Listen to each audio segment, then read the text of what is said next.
দ্বিতীয় অধ্যায়, বিষ্ণুদূত কর্তৃক অজামিল উদ্ধার। এই অধ্যায়ে বৈকুণ্ঠ দূতেরা যমদূতদের কাছে ভগবানের দিব্য নামের মাহাত্ম্য বর্ণনা করেছেন।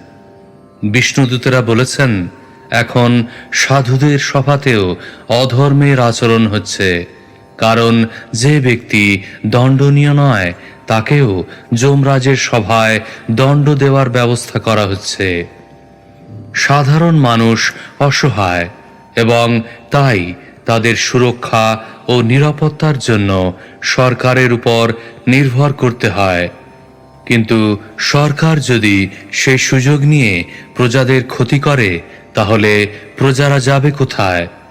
আমরা ভালোভাবেই দেখতে পাচ্ছি যে অজামিল দণ্ডনীয় নন, কিন্তু তা সত্ত্বেও আপনারা তাকে দণ্ডভোগের জন্য যমরাজের কাছে নিয়ে যাচ্ছেন। অজামিল ভগবানের দিব্য নাম গ্রহণ করার ফলে আর দণ্ডনীয় ছিলেন না। সেই কথা বিশ্লেষণ করে বিষ্ণুদূতেরা বলেছিলেন, এই ব্রাহ্মণ কেবল একবার নারায়ণের নাম উচ্চারণ করার ফলে তার সমস্ত পাপ থেকে মুক্ত হয়েছেন। তিনি কেবল তার এক জন্মের পাপ থেকেই মুক্ত হননি, কোটি কোটি জন্মের পাপ থেকে মুক্ত হয়েছেন। তিনি ইতিমধ্যেই তার সমস্ত পাপের প্রকৃত প্রায়শ্চিত্ত করেছেন। কেউ যদি শাস্ত্রের বিধান অনুসারে প্রায়শ্চিত্ত করেন, তাহলে তিনি প্রকৃতপক্ষে তার পাপ থেকে মুক্ত হন না। কিন্তু কেউ যদি ভগবানের দিব্য নাম কীর্তন করেন, তাহলে সেই নামের আভাসের ফলেই তিনি সমস্ত পাপ থেকে তৎক্ষণাৎ মুক্তি লাভ করেন। ভগবানের নাম কীর্তনের ফলে সমস্ত সৌভাগ্যের উদয় হয়। তাই অজামিল যে তার সমস্ত পাপ থেকে মুক্ত হয়ে গেছেন এবং তিনি আর যমরাজের দণ্ডনীয় নন, সেই সম্বন্ধে আর কোনো সন্দেহ নেই।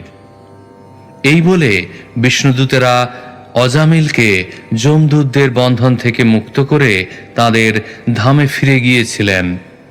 ব্রাহ্মণ অজামিল অবশ্যই বিষ্ণুদূতদের সশ্রদ্ধ প্রণতি জানিয়েছিলেন। তিনি বুঝতে পেরেছিলেন তিনি কত সৌভাগ্যবান যে অন্তিম সময় তিনি নারায়ণের দিব্য নাম উচ্চারণ করেছিলেন।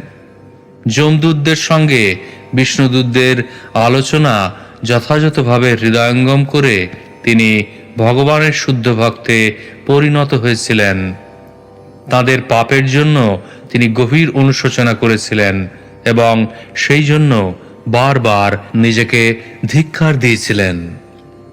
বিষ্ণুদূতদের সঙ্গপ্রভাবে অজামিলের সদ্বুদ্ধির উদয় হওয়ায় তিনি সবকিছু পরিত্যাগ করে হরিদ্বারে প্রস্থান করেছিলেন।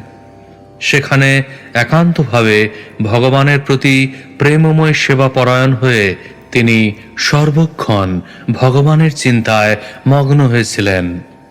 তখন বিষ্ণুদূতেরা পুনরায় সেখানে উপস্থিত হয়ে তাকে স্বর্ণ বিমানে আরোহণ করিয়ে বৈকুণ্ঠ লোকে নিয়ে গিয়েছিলেন। পাপী অজামিল যদিও তার পুত্রকে উদ্দেশ্য করে নারায়ণ নাম উচ্চারণ করেছিলেন, কিন্তু তার ফলে নামাভাস হয়েছিল এবং তিনি সমস্ত পাপ থেকে মুক্ত হয়েছিলেন। তাই কেউ যখন শ্রদ্ধা এবং ভক্তি সহকারে ভগবানের দিব্য নাম কীর্তন করেন, তিনি অবশ্যই পরম পদ প্রাপ্ত হবেন। তিনি তার জড়জাগতিক বদ্ধ জীবনেও ভগবান কর্তৃক রক্ষিত হন। শ্লোক 1। श्रीबादरायणिरुवाच एवं ते भगवद्दूता यमदूताभिभाषितम् उपधार्याथ तान् राजन् प्रत्याहुर्नयकोविदाः। অনুবাদ। সুখদেব গোস্বামী বললেন, হে রাজন, নীতিশাস্ত্র কুশল বিষ্ণুদূতেরা যমদূতদের মুখে সেই কথা শুনে তার উত্তরে বললেন,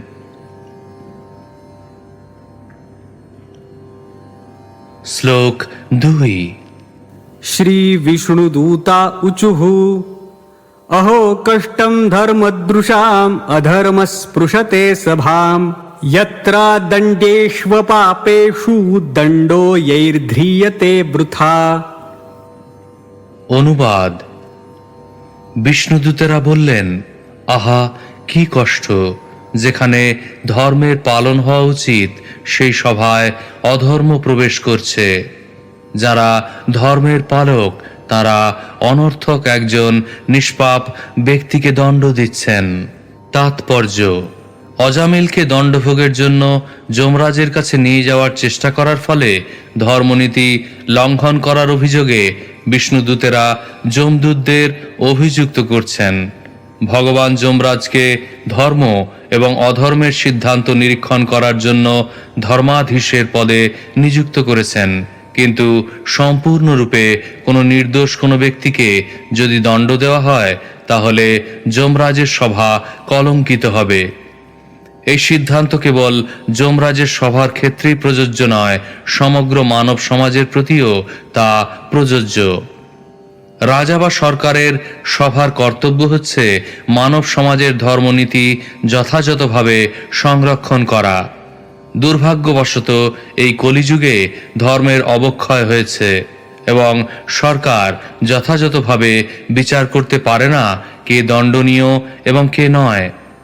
বলা হয়েছে যে এই কলিযুগে যারা আদালতে অর্থ ব্যয় করতে পারবে না তারা বিচার পাবে না।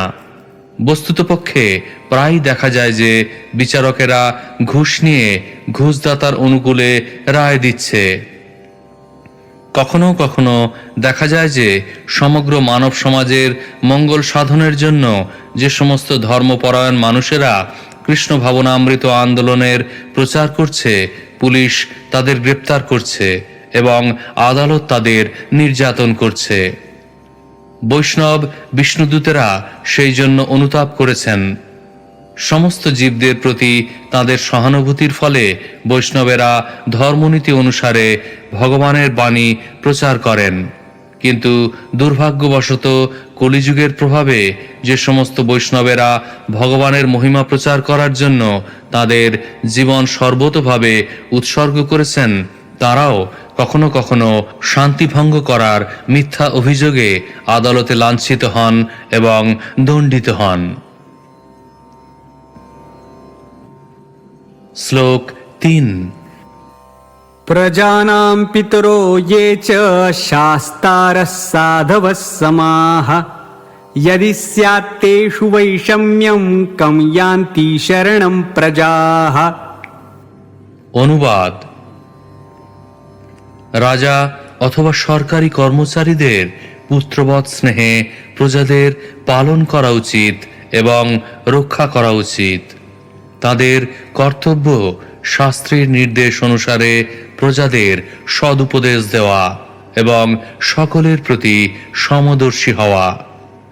যমরাজ তা করেন কারণ তিনি হচ্ছেন সর্বোচ্চ ধর্মাধীশ এবং যারা তার পদাঙ্ক অনুসরণ করেন তারাও তাই করেন। কিন্তু তারা যদি ভ্রষ্ট হয়ে যান এবং একজন নিরীহ নির্দোষ ব্যক্তিকে দণ্ডিত করে পক্ষপাত প্রদর্শন করেন তাহলে প্রতিপালন এবং সুরক্ষার জন্য প্রজারা কোথায় যাবে? তাৎপর্য: রাজা অথবা বর্তমান সময় সরকারের কর্তব্য হচ্ছে জীবনের প্রকৃত উদ্দেশ্য সম্বন্ধে প্রজাদের শিক্ষা দিয়ে তাদের অভিভাবক রূপে আচরণ করা। মানব জীবনের বিশেষ উদ্দেশ্য হচ্ছে আত্মাকে উপলব্ধি করা এবং ভগবানের সঙ্গে সম্পর্কযুক্ত হওয়া, কারণ পশু জীবনে তা সম্ভব নয়। তাই সরকারের কর্তব্য এমনভাবে নাগরিকদের শিক্ষাদানের দায়িত্ব গ্রহণ করা যার ফলে তারা ক্রমশ চিন্ময় স্তরে উন্নীত হবে এবং আত্মাকে উপলব্ধি করে ভগবানের সঙ্গে তার সম্পর্ক অবগত হবে। মহারাজ যুধিষ্ঠির, মহারাজ পরীক্ষিত, শ্রীরামচন্দ্র, মহারাজ অম্বরীশ, প্রহ্লাদ মহারাজ প্রমুখ রাজারা এই পন্থা অনুসরণ করেছিলেন। সরকারি নেতাদের অত্যন্ত সৎ এবং ধর্মপরায়ণ হওয়া উচিত, কারণ তা না হলে রাষ্ট্রের সমস্ত কার্যকলাপ ব্যাহত হবে। দুর্ভাগ্যবশত গণতন্ত্রের নামে কতকগুলি চোর এবং বদমাশ অন্য কতকগুলি চোর এবং বদমাশকে ভোট দিয়ে সরকারের সবচাইতে গুরুত্বপূর্ণ এবং দায়িত্বপূর্ণ পদে নির্বাচিত করছে। সম্প্রতি মার্কিন যুক্তরাষ্ট্রে তা প্রমাণিত হয়েছে এবং প্রেসিডেন্টের অন্যায় আচরণের ফলে তাকে গদিচ্যুত করা হয়েছে। এটি কেবল একটি ঘটনা, এই রকম আরও কত দৃষ্টান্ত রয়েছে। যেহেতু এই কৃষ্ণ ভাবনামৃত আন্দোলন অত্যন্ত গুরুত্বপূর্ণ, তাই মানুষের কর্তব্য কৃষ্ণভক্ত হওয়া এবং কৃষ্ণ ভক্তিবিহীন কোনো ব্যক্তিকে ভোট না দেওয়া। তার ফলে রাষ্ট্রে প্রকৃত শান্তি এবং সমৃদ্ধি আসবে। বৈষ্ণব যখন দেখেন যে সরকার যথাযথভাবে রাষ্ট্র পরিচালনা করতে না পারার ফলে সর্বত্র বিশৃঙ্খলা সৃষ্টি হয়েছে, তখন তিনি তার অন্তরে গভীর সহানুভূতি অনুভব করেন এবং কৃষ্ণভক্তি প্রচার করার মাধ্যমে সেই পরিস্থিতি পবিত্র করার যথাসাধ্য চেষ্টা করেন। শ্লোক 4। यद्यदाचरति श्रेयान् इतरस्तत्तदीहते स यत्प्रमाणं कुरुते लोकस्तदनुवर्तते। অনুবাদ: জনসাধারণ সমাজের নেতাদের আদর্শ অনুসরণ করে এবং তাদের আচরণের অনুকরণ করে। নেতারা যা স্বীকার করে প্রজারা তাকে প্রমাণ বলে গ্রহণ করে। তাৎপর্য: অজামিল যদিও দণ্ডনীয় ছিলেন না, কিন্তু তা সত্ত্বেও যমদূতেরা তাকে দণ্ডদান করার জন্য নিয়ে যেতে চাইছিল। এটি অধর্ম, ধর্মনীতির বিরুদ্ধ। বিষ্ণুদূতেরা আশঙ্কা করেছিলেন যে যদি এই প্রকার অধর্ম আচরণ করতে দেওয়া হয় তাহলে মানব সমাজের সমস্ত সুব্যবস্থা নষ্ট হয়ে যাবে। বর্তমান সময়ে কৃষ্ণ ভাবনামৃত আন্দোলন মানব সমাজে প্রকৃত পরিচালনার পন্থা প্রবর্তন করার চেষ্টা করছে, কিন্তু দুর্ভাগ্যবশত কলিযুগের রাষ্ট্র সরকারগুলি এই হরে কৃষ্ণ আন্দোলনকে সমর্থন করছে না, কারণ তারা এই আন্দোলনের অমূল্য সেবা বুঝতে পারছে না। এই হরে কৃষ্ণ আন্দোলন মানব সমাজকে পতিত অবস্থা থেকে উদ্ধার করার আদর্শ আন্দোলন এবং তাই পৃথিবীর সব কয়টি দেশের সরকার এবং জনসাধারণের নেতাদের এই আন্দোলনকে সমর্থন করা উচিত, যাতে মানব সমাজকে সমস্ত পাপ থেকে মুক্ত করে সর্বতোভাবে সংশোধন করা যায়। শ্লোক 5-6। यस्यांके शिर आधाय लोकस्वपिति निर्वृतः स्वयं धर्ममधर्मं वा नहि वेद यथा पशुः स कथं न्यर्पितात्मानं कृतमैत्रम् अचेतनं विस्त्रम्भणीयो भूतानां सघृणो दुग्धुमर्हति। অনুবাদ: সাধারণ মানুষের ধর্ম এবং অধর্মের পার্থক্য নিরূপণ করার জ্ঞান নেই। সাধারণ মানুষের অবস্থা ঠিক একটি অবোধ পশুর মতো, যে তার পালনকর্তা প্রভুর উপর সম্পূর্ণরূপে বিশ্বাস করে তার কোলে নিশ্চিন্তভাবে নিদ্রা যায়। নেতা যদি সত্যি সত্যি সদয় হৃদয় হন এবং জীবের বিশ্বাসযোগ্য হন, তাহলে কিভাবে তিনি পূর্ণ বিশ্বাস এবং মৈত্রী সহকারে যে তার সর্বতোভাবে শরণাগত হয়েছে তাকে দণ্ড দিতে পারেন অথবা হত্যা করতে পারেন? তাৎপর্য: বিশ্বস্তঘাত শব্দটির অর্থ হচ্ছে যে বিশ্বাস ভঙ্গ করে। সরকারের সুরক্ষায় জনসাধারণের সর্বদা সুরক্ষিত বলে অনুভব করা উচিত। অতএব সরকারই যদি রাজনৈতিক কারণে জনসাধারণের বিশ্বাস ভঙ্গ করে এবং তাদের কষ্ট দেয়, তাহলে তা অত্যন্ত অনুশোচনার বিষয়। ভারতবর্ষ যখন বিভক্ত হয় তখন আমরা দেখেছি যে যদিও সমস্ত হিন্দু এবং মুসলমানেরা শান্তিপূর্ণভাবে একত্রে বসবাস করছিল, তবুও তারা রাজনীতিবিদদের ষড়যন্ত্রের ফলে হঠাৎ পরস্পরের প্রতি বিদ্বেষ ভাবাপন্ন হয়ে পরস্পরকে হত্যা করতে শুরু করে। এটি কলিযুগের লক্ষণ। এই যুগে মানুষ এতই নির্দয় যে তার পালিত যে সমস্ত পশুগুলি তার আশ্রয়ে তাকে রক্ষক বলে মনে করে, তার প্রতি পূর্ণ বিশ্বাস সহকারে নিশ্চিন্তে জীবনযাপন করছে, সেই পশুগুলি একটু হৃষ্টপুষ্ট হলেই সে তাদের কসাইখানায় পাঠিয়ে দেয়। বিষ্ণুদূতের মতো বৈষ্ণবেরা এই প্রকার নৃশংসতা কখনো বরদাস্ত করেন না। প্রকৃতপক্ষে এই প্রকার পাপীদের যে কিভাবে নরকে দণ্ডভোগ করতে হবে তা পূর্বেই বর্ণিত হয়েছে। যে ব্যক্তি পূর্ণ বিশ্বাসে আশ্রয় গ্রহণকারী মানুষ অথবা পশুর প্রতি বিশ্বাসঘাতকতা করে সে মহাপাপী। যেহেতু বর্তমান সময়ে সরকার এই প্রকার বিশ্বাসঘাতকদের দণ্ড দিচ্ছে না, তাই সমগ্র মানব সমাজ ভয়ঙ্করভাবে কলুষিত হয়ে গেছে। এই যুগের মানুষদের তাই মন্দা সুমন্দ মত ও মন্দভাগ্যা হুপদ্রুতা বলে বর্ণনা করা হয়েছে। এই প্রকার পাপের ফলে মানুষ নিন্দিত, মন্দা, তাদের বুদ্ধি ভ্রষ্ট হয়েছে, সুমন্দ মতয়, তারা দুর্ভাগা, মন্দভাগ্যা, এবং তাই তারা সর্বদা নানা রকম সমস্যায় জর্জরিত, উপদ্রুতা। এই জীবনে তো তাদের এই অবস্থা এবং মৃত্যুর পর তাদের নরকে দণ্ডভোগ করতে হবে। শ্লোক 7। अयं हि कृतनिर्वेशो जन्मकोट्यं हसामपि यद्व्याजहारविवशो नाम स्वस्त्ययनं हरेः। অনুবাদ: অজামিল তার সমস্ত পাপ থেকে মুক্ত হয়ে গেছেন। প্রকৃতপক্ষে তিনি কেবল এই জীবনের পাপের প্রায়শ্চিত্তই করেননি, বিবশ হয়ে নারায়ণের দিব্য নাম উচ্চারণ করার ফলে তার কোটি কোটি জন্মের পাপের প্রায়শ্চিত্ত হয়ে গেছে। যদিও তিনি শুদ্ধ নাম উচ্চারণ করেননি, তবুও কেবল নামাভাসের ফলেই তিনি এখন শুদ্ধ হয়ে মুক্তি লাভের যোগ্য হয়েছেন। তাৎপর্য: যমদূতেরা কেবল অজামিলের বাহ্য অবস্থার বিচার করেছিল। যেহেতু সে সারা জীবন অত্যন্ত পাপপরায়ণ ছিল, তাই তারা মনে করেছিল যে যমরাজ কর্তৃক সে দণ্ডনীয় ছিল। তারা বুঝতে পারেনি যে সে তার সমস্ত পাপের ফল থেকে মুক্ত হয়ে গেছে। বিষ্ণুদূতেরা তাই তাদের বলেছিলেন যে যেহেতু সে মৃত্যুর সময় 4 বর্ণ সমন্বিত নারায়ণের নাম উচ্চারণ করেছিল, তাই সে সমস্ত পাপ থেকে মুক্ত হয়ে গেছে। এই প্রসঙ্গে শ্রীল বিশ্বনাথ চক্রবর্তী ঠাকুর স্মৃতিশাস্ত্র থেকে নিম্নলিখিত শ্লোকটি উল্লেখ করেছেন।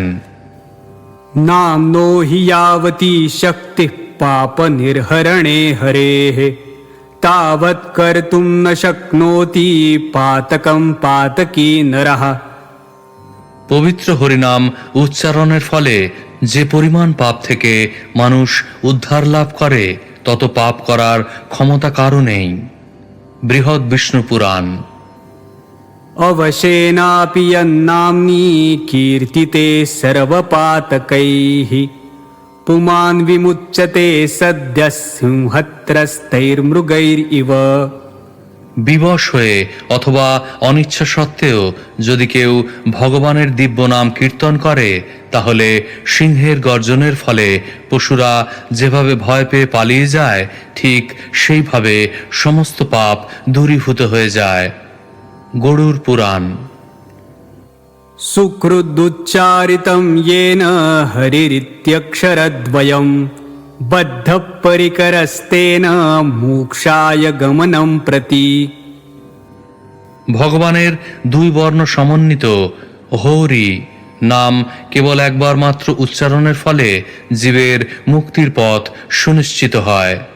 স্কন্দ পুরাণ। অজামিলকে যমালয়ে নিয়ে যেতে বিষ্ণুদূতেরা যমদূতদের কেন বাধা দিয়েছিলেন, এইগুলি তার কয়েকটি কারণ। শ্লোক 8। एतेनैव ह्यघोनोऽस्य कृतं स्यादघनिष्कृतं यदा नारायणायेति जगादच्चतुरक्षरम्। অনুবাদ: বিষ্ণু দূতেরা বললেন, পূর্বেও এই অজামিল ভোজনাদি সময় বৎস নারায়ণ এখানে এসো, এইভাবে তার পুত্রকে ডেকেছিলেন। কিন্তু তা সত্ত্বেও নারায়ণ এই 4টি বর্ণ উচ্চারণ করার ফলে তিনি তার কোটি কোটি বছরের জন্মার্জিত পাপের প্রায়শ্চিত্ত করেছেন। তাৎপর্য: পূর্বে অজামিল যখন তার পরিবার প্রতিপালনের জন্য পাপকর্মে লিপ্ত ছিলেন, তখন তিনি নিরপরাধে নারায়ণের নাম উচ্চারণ করেছিলেন। নাম বলে পাপাচারণ করা বা পাপকর্ম থেকে নিষ্কৃতি লাভের জন্য ভগবানের দিব্য নাম উচ্চারণ করা একটি নাম অপরাধ। নাম্ন বলাদ যস্য হি পাপ বুদ্ধি। অজামিল যদিও পাপকর্মে লিপ্ত ছিলেন, তবু তিনি তার পাপকর্মের ফল থেকে নিষ্কৃতি লাভের জন্য নারায়ণের নাম উচ্চারণ করেননি। তিনি কেবল তার পুত্রকে সম্বোধন করে নারায়ণ নাম উচ্চারণ করেছিলেন। তাই তাঁর এই নাম উচ্চারণ কার্যকরী হয়েছিল। এইভাবে নারায়ণের দিব্য নাম কীর্তন করার ফলে তার বহু বহু জন্মার্জিত পাপ মোচন হয়েছিল। প্রথমে তিনি পবিত্র ছিলেন, কিন্তু পরে পাপকর্ম করলেও তিনি যেহেতু সেই পাপ থেকে উদ্ধার লাভের জন্য নারায়ণের দিব্য নাম উচ্চারণ করেননি, তাই তিনি নামাপরাধ করেননি। যিনি নিরপরাধে সর্বদা ভগবানের দিব্য নাম উচ্চারণ করেন, তিনি সর্বদাই পবিত্র। এই শ্লোকে প্রতিপন্ন হয়েছে যে অজামিল পূর্বেই নিষ্পাপ ছিলেন, এবং যেহেতু তিনি নারায়ণের নাম উচ্চারণ করেছিলেন, তাই তিনি পাপের দ্বারা প্রভাবিত হননি। তার পুত্রকে সম্বোধন করে উচ্চারণ করলেও তিনি ভগবানের দিব্য নামের সুফল প্রাপ্ত হয়েছিলেন। শ্লোক 9-10। स्थेन सुरापो मित्रधृक् ब्रह्मः गुरुतल्पगः स्त्रीराज पितृगो हन्ता ये च पातकिनो परे सर्वेषामप्यघवतामिदमेव सुनिष्कृतं नाम व्याहरणं विष्णोर्यतस्तद्विषया मतिः। অনুবাদ: স্বর্ণ অথবা অন্যান্য মূল্যবান বস্তু অপহরণকারী, মদ্যপায়ী, মিত্রদ্রোহী, ব্রহ্মঘাতী, গুরুপত্নীগামী, স্ত্রী হত্যাকারী, গোহত্যাকারী, পিতৃহত্যাকারী, রাজহত্যাকারী এবং অন্য যে সমস্ত মহাপাতকী রয়েছে, শ্রী বিষ্ণুর নাম উচ্চারণই তাদের শ্রেষ্ঠ প্রায়শ্চিত্ত। কেবল ভগবান শ্রী বিষ্ণুর দিব্য নাম উচ্চারণের ফলেই এই প্রকার পাপীরা ভগবানের দৃষ্টি আকর্ষণ করে, এবং ভগবান তখন মনে করেন, যেহেতু এই ব্যক্তি আমার নাম উচ্চারণ করেছে, তাই আমার কর্তব্য হচ্ছে তাকে রক্ষা করা। শ্লোক 11। न निष्कृतैरुदितैर्ब्रह्मवादिभिः तथा विशुद्ध्यत्यघवान् व्रतादिभिः यथा हरेर्नाम पदैरुदारुतैस्तदुत्तमश्लोकगुणोपलम्भकम्। অনুবাদ: ভগবান শ্রীহরির দিব্য নাম একবার উচ্চারণ করে মানুষ যেভাবে নির্মল হয়, বৈদিক ব্রত অথবা প্রায়শ্চিত্ত করার ফলে সেইভাবে নির্মল হওয়া যায় না। যদিও প্রায়শ্চিত্ত করার ফলে পাপ থেকে মুক্ত হওয়া যায়, কিন্তু তার ফলে ভগবত ভক্তির উন্মেষ হয় না। কিন্তু ভগবানের নাম উচ্চারণের ফলে ভগবানের যশ, গুণ, বৈশিষ্ট্য, লীলা, পরিকর আদির স্মরণ হয়।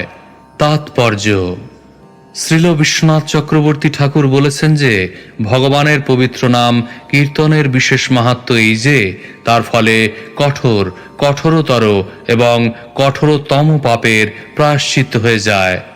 মনুসংহিতা, পরাশর সংহিতা আদি 20 প্রকার ধর্মশাস্ত্র রয়েছে, কিন্তু এখানে বিশেষভাবে উল্লেখ করা হয়েছে যে এই সমস্ত ধর্মশাস্ত্রের নির্দেশ অনুসরণ করার ফলে যদিও পাপ ফল থেকে মুক্ত হওয়া যায়, কিন্তু তার ফলে পাপী ব্যক্তি ভগবানের প্রেমময়ী সেবার স্তরে উন্নীত হতে পারে না। পক্ষান্তরে ভগবানের দিব্য নাম একবার মাত্র উচ্চারণ করার ফলে কেবল তৎক্ষণাৎ মহাপাপ থেকে উদ্ধারই লাভ হয় না, অধিকন্তু উত্তম শ্লোক ভগবানের প্রেমময়ী সেবার স্তরে উন্নীত হওয়া যায়।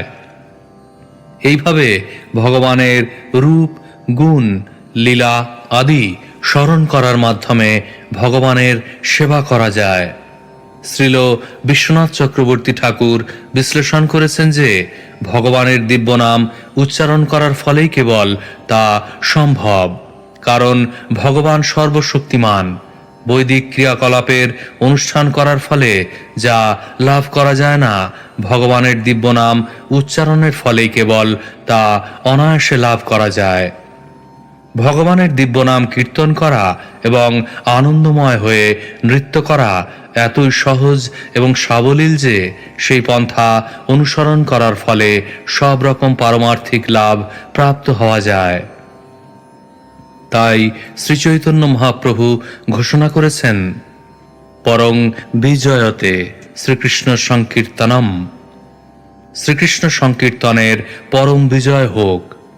আমরা যে সংকীর্তন আন্দোলন শুরু করেছি তা সমস্ত পাপ থেকে মুক্ত হওয়ার এবং পারমার্থিক জীবনের স্তরে উন্নীত হওয়ার সর্বশ্রেষ্ঠ পন্থা। শ্লোক 12। नैकान्तिकं तद्धि कृतेऽपि निष्कृते मनः पुनर्धावति चेद सत्पथे तत्कर्म निर्हारमभीप्सितां हरेर्गुणानुवादः खलु सत्त्वभावनः। অনুবাদ: ধর্মশাস্ত্রে যে প্রায়শ্চিত্তের নির্দেশ দেওয়া হয়েছে তার দ্বারা হৃদয় সম্পূর্ণরূপে নির্মল হয় না, কারণ প্রায়শ্চিত্তের ফলে মানুষের মন আবার জড়জাগতিক কার্যকলাপের দিকে ধাবিত হয়। অতএব যারা সকাম কর্মের বন্ধন থেকে মুক্ত হওয়ার অভিলাষী তাদের পক্ষে হরে কৃষ্ণ মহামন্ত্র কীর্তন করা অর্থাৎ ভগবানের নাম, যশ এবং লীলার মহিমা কীর্তনই সর্বশ্রেষ্ঠ প্রায়শ্চিত্ত বলে নির্দেশ দেওয়া হয়েছে। কারণ এই কীর্তন হৃদয়ের সমস্ত কলুষ সর্বতোভাবে বিধৌত করে। তাৎপর্য: এই শ্লোকের উক্তিটি শ্রীমদ্ ভাগবতে 1:2-17 পূর্বেই প্রতিপন্ন হয়েছে। शृण्वन्तां स्वकथाः कृष्ण पुण्यश्रवणकीर्तनः हृद्यन्तस्थोऽयभद्राणि विधुनोति सुहृत्सताम्। ভগবান শ্রীকৃষ্ণ, যিনি সকলের পরমাত্মা এবং সত্য সংকল্প ভক্তের সুহৃদ, তিনি তার বাণী আস্বাদনকারী ভক্তের হৃদয়ের জড় সুখভোগের সমস্ত বাসনা নির্মল করেন। তার বাণী যখন যথাযথভাবে শ্রবণ এবং কীর্তন হয় তখন তা সমস্ত শুভ প্রদান করে। ভগবানের বিশেষ কৃপা এই যে তিনি যখন দেখেন কেউ তার নাম, যশ এবং গুণাবলীর মহিমা কীর্তন করছেন, তৎক্ষণাৎ তিনি সেই ব্যক্তির হৃদয়ের সমস্ত কলুষ দূর করার জন্য তাকে সাহায্য করেন। তাই এই প্রকার কীর্তনের দ্বারা কেবল পবিত্রই হওয়া যায় না, অধিকন্তু পুণ্যকর্মের সমস্ত ফলও লাভ করা যায়। পুণ্য শ্রবণ কীর্তন। পুণ্য শ্রবণ কীর্তন বলতে ভগবত ভক্তির পন্থা বোঝায়। কেউ যদি ভগবানের নাম, লীলা অথবা গুণাবলীর অর্থ নাও জানে, তবুও কেবল তা শ্রবণ এবং কীর্তন করার ফলে পবিত্র হওয়া যায়। এই প্রকার পবিত্রীকরণকে বলা হয় সত্যভাবন। নিজের অস্তিত্ব পবিত্র করে মুক্তি লাভ করাই মানব জীবনের প্রধান উদ্দেশ্য হওয়া উচিত। যতক্ষণ জড়দেহ থাকে ততক্ষণ মানুষকে অপবিত্র বলে বুঝতে হয়। যদিও সকলেই প্রকৃত আনন্দময় জীবনের আকাঙ্ক্ষা করছে, তবুও এই প্রকার অপবিত্র এবং বদ্ধ অবস্থায় তা আস্বাদন করা যায় না। তাই শ্রীমদ্ ভাগবতে 5:5-1 বলা হয়েছে, তপ দিব্যং পুত্রকা যেন সত্যং শুদ্ধেত। আধ্যাত্মিক স্তরে উন্নীত হওয়ার জন্য নিজেকে পবিত্র করতে তপস্যা করা অবশ্য কর্তব্য। ভগবানের নাম যশ এবং গুণাবলীর মহিমা কীর্তন করার তপস্যা পবিত্র হওয়ার এক অতি সরল পন্থা, যার ফলে সকলেই সুখী হতে পারে। তাই যারা তাদের হৃদয় সম্পূর্ণরূপে নির্মল করতে চান, তাদের এই পন্থা অবলম্বন করা অবশ্য কর্তব্য। অন্যান্য পন্থাগুলি যেমন কর্ম, জ্ঞান এবং যোগ হৃদয়কে সম্পূর্ণরূপে নির্মল করতে পারে না। শ্লোক 13। अथैनम् आपनयत कृताशेषाघनिष्कृतम् यदसौ भगवन्नाम म्रियमाणः समग्रहित। অনুবাদ: মৃত্যুর সময় এই অজামিল অসহায় হয়ে অতি উচ্চস্বরে ভগবানের নারায়ণ নাম উচ্চারণ করেছেন। কেবল সেই নামোচ্চারণই সমস্ত পাপময় জীবনের কর্মফল থেকে ইতিমধ্যেই তাকে মুক্ত করেছে। অতএব হে যমদূতগণ, তাকে নরকে দণ্ডভোগ করার জন্য তোমাদের প্রভুর কাছে নিয়ে যাওয়ার চেষ্টা করো না। তাৎপর্য: বিষ্ণুদূতেরা যমদূতদের থেকে উচ্চতর অধিকারী ছিলেন, তাই তারা যমদূতদের আদেশ দিয়েছিলেন, যারা জানত না যে অজামিল তার পূর্বকৃত পাপের জন্য নরকে দণ্ডনীয় নয়। যদিও অজামিল তার পুত্রকে সম্বোধন করে নারায়ণ নাম উচ্চারণ করেছিলেন, তবুও নামের এমনই দিব্য শক্তি যে মৃত্যুর সময় সেই নাম গ্রহণ করার ফলে তিনি আপনা থেকেই সমস্ত পাপ থেকে মুক্ত হয়ে গিয়েছিলেন। অন্তে নারায়ণ স্মৃতি। ভগবদ্গীতায় 7:28 শ্রীকৃষ্ণ প্রতিপন্ন করেছেন, येषां त्वन्तगतं पापं जनानां पुण्यकर्मणां ते द्वन्द्वमोहनिर्मुक्ता भजन्ते मां दृढव्रताः। যে সমস্ত পুণ্যবান ব্যক্তির পাপ সম্পূর্ণরূপে দূরীভূত হয়েছে এবং যারা দ্বন্দ্ব ও মোহ থেকে মুক্ত হয়েছেন, তারা দৃঢ় নিষ্ঠার সঙ্গে আমার ভজনা করেন। সমস্ত পাপ কর্মের ফল থেকে মুক্ত না হওয়া পর্যন্ত ভগবত ভক্তির স্তরে উন্নীত হওয়া যায় না। ভগবদ্গীতার অন্যত্র 8:5 উল্লেখ করা হয়েছে, अन्तकाले च मामेव स्मरन् मुक्त्वा कलेवरं यः प्रयाति समद्भावं याति नास्त्यत्र संशयः। কেউ যদি মৃত্যুর সময় শ্রীকৃষ্ণ বা নারায়ণকে স্মরণ করেন, তাহলে তিনি নিশ্চিতভাবে তৎক্ষণাৎ ভগবত ধামে ফিরে যাওয়ার যোগ্য হন। শ্লোক 14।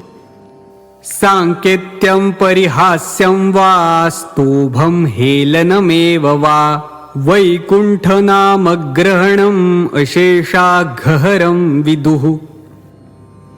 অনুবাদ: অন্য বস্তুকে লক্ষ্য করে হোক, পরিহাস ছলে হোক, সঙ্গীত বিনোদনের জন্য হোক অথবা অশ্রদ্ধার সঙ্গেই হোক, ভগবানের দিব্য নাম কীর্তন করার ফলে তৎক্ষণাৎ অশেষ পাপ থেকে মুক্ত হওয়া যায়।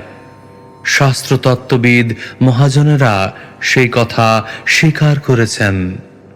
শ্লোক 15। पतितस्खलितो भग्न सन्दष्टस्तप्त आहतः हरिरित्यवशेनाह पुमान्नार्हति यातनाः। অনুবাদ: উচ্চ গৃহ থেকে পতিত হয়ে পথে যেতে যেতে পা পিছলে পড়ে হাড় ভেঙে যাওয়ার ফলে, সর্পদংশনের ফলে, প্রবল জ্বরে পীড়িত হয়ে অথবা অস্ত্রের দ্বারা আহত হয়ে মরণোন্মুখ ব্যক্তি যদি অবশ্যই দিব্য হরিনাম উচ্চারণ করে, তাহলে সে পাপী হলেও তাকে নরক যন্ত্রণা ভোগ করতে হয় না।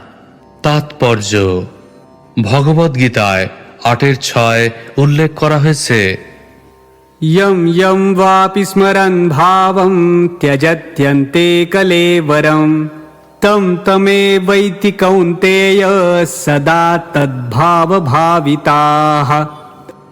যে ভাবনা স্মরণ করে মানুষ দেহত্যাগ করে, সে নিঃসন্দেহে সেই অবস্থা প্রাপ্ত হয়। কেউ যদি হরে কৃষ্ণ মহামন্ত্র কীর্তন করার অনুশীলন করেন, তাহলে কোনো দুর্ঘটনার সম্মুখীন হলে তিনি স্বাভাবিকভাবে হরে কৃষ্ণ মহামন্ত্র উচ্চারণ করবেন বলে আশা করা যায়। এই প্রকার অনুশীলন ছাড়াও কেউ যদি কোনো দুর্ঘটনার সম্মুখীন হয়ে ভগবানের দিব্য নাম হরে কৃষ্ণ উচ্চারণ করে মৃত্যুবরণ করেন, তাহলে তিনি মৃত্যুর পর নরক যন্ত্রণা ভোগ করা থেকে রক্ষা পাবেন। শ্লোক 16। गुरूणां च लघूनां च गुरूणि च लघूनि च प्रायश्चित्तानि पापानां ज्ञात्वोक्तानि महर्षिभिः। অনুবাদ: মহর্ষিরা বিশেষ বিচার করে গুরু পাপের গুরু এবং লঘু পাপের লঘু প্রায়শ্চিত্ত বিধান করেছেন, কিন্তু হরিনাম কীর্তনের ফলে লঘু গুরু নির্বিশেষে সমস্ত পাপ থেকে মুক্তি লাভ হয়। তাৎপর্য: এই সম্পর্কে শ্রীল বিশ্বনাথ চক্রবর্তী ঠাকুর কৌরবদের দণ্ডদান থেকে শাম্বকে উদ্ধার করার একটি ঘটনা বর্ণনা করেছেন। শাম্ব দুর্যোধনের কন্যাকে ভালোবেসে ক্ষত্রিয় প্রথা অনুসারে তাকে অপহরণ করে, কিন্তু অবশেষে শাম্ব কৌরবদের হাতে বন্দী হয়। সেই সংবাদ পেয়ে বলরাম তাকে উদ্ধার করতে আসেন। শাম্বের মুক্তি সম্বন্ধে কৌরব পক্ষের সঙ্গে বলরামের তর্ক বিতর্ক হয়, কিন্তু বিচারে মীমাংসা না হওয়ার ফলে বলরাম এমনভাবে তার বল প্রদর্শন করেছিলেন যে সারা হস্তিনাপুর কম্পমান হতে থাকে, যেন এক প্রচণ্ড ভূমিকম্প দেখা দিয়েছে এবং তার ফলে হস্তিনাপুর ধূলিসাৎ হতে চলেছে। তখন সেই বিষয়ের মীমাংসা হয় এবং শাম্ব দুর্যোধনের কন্যাকে বিবাহ করে।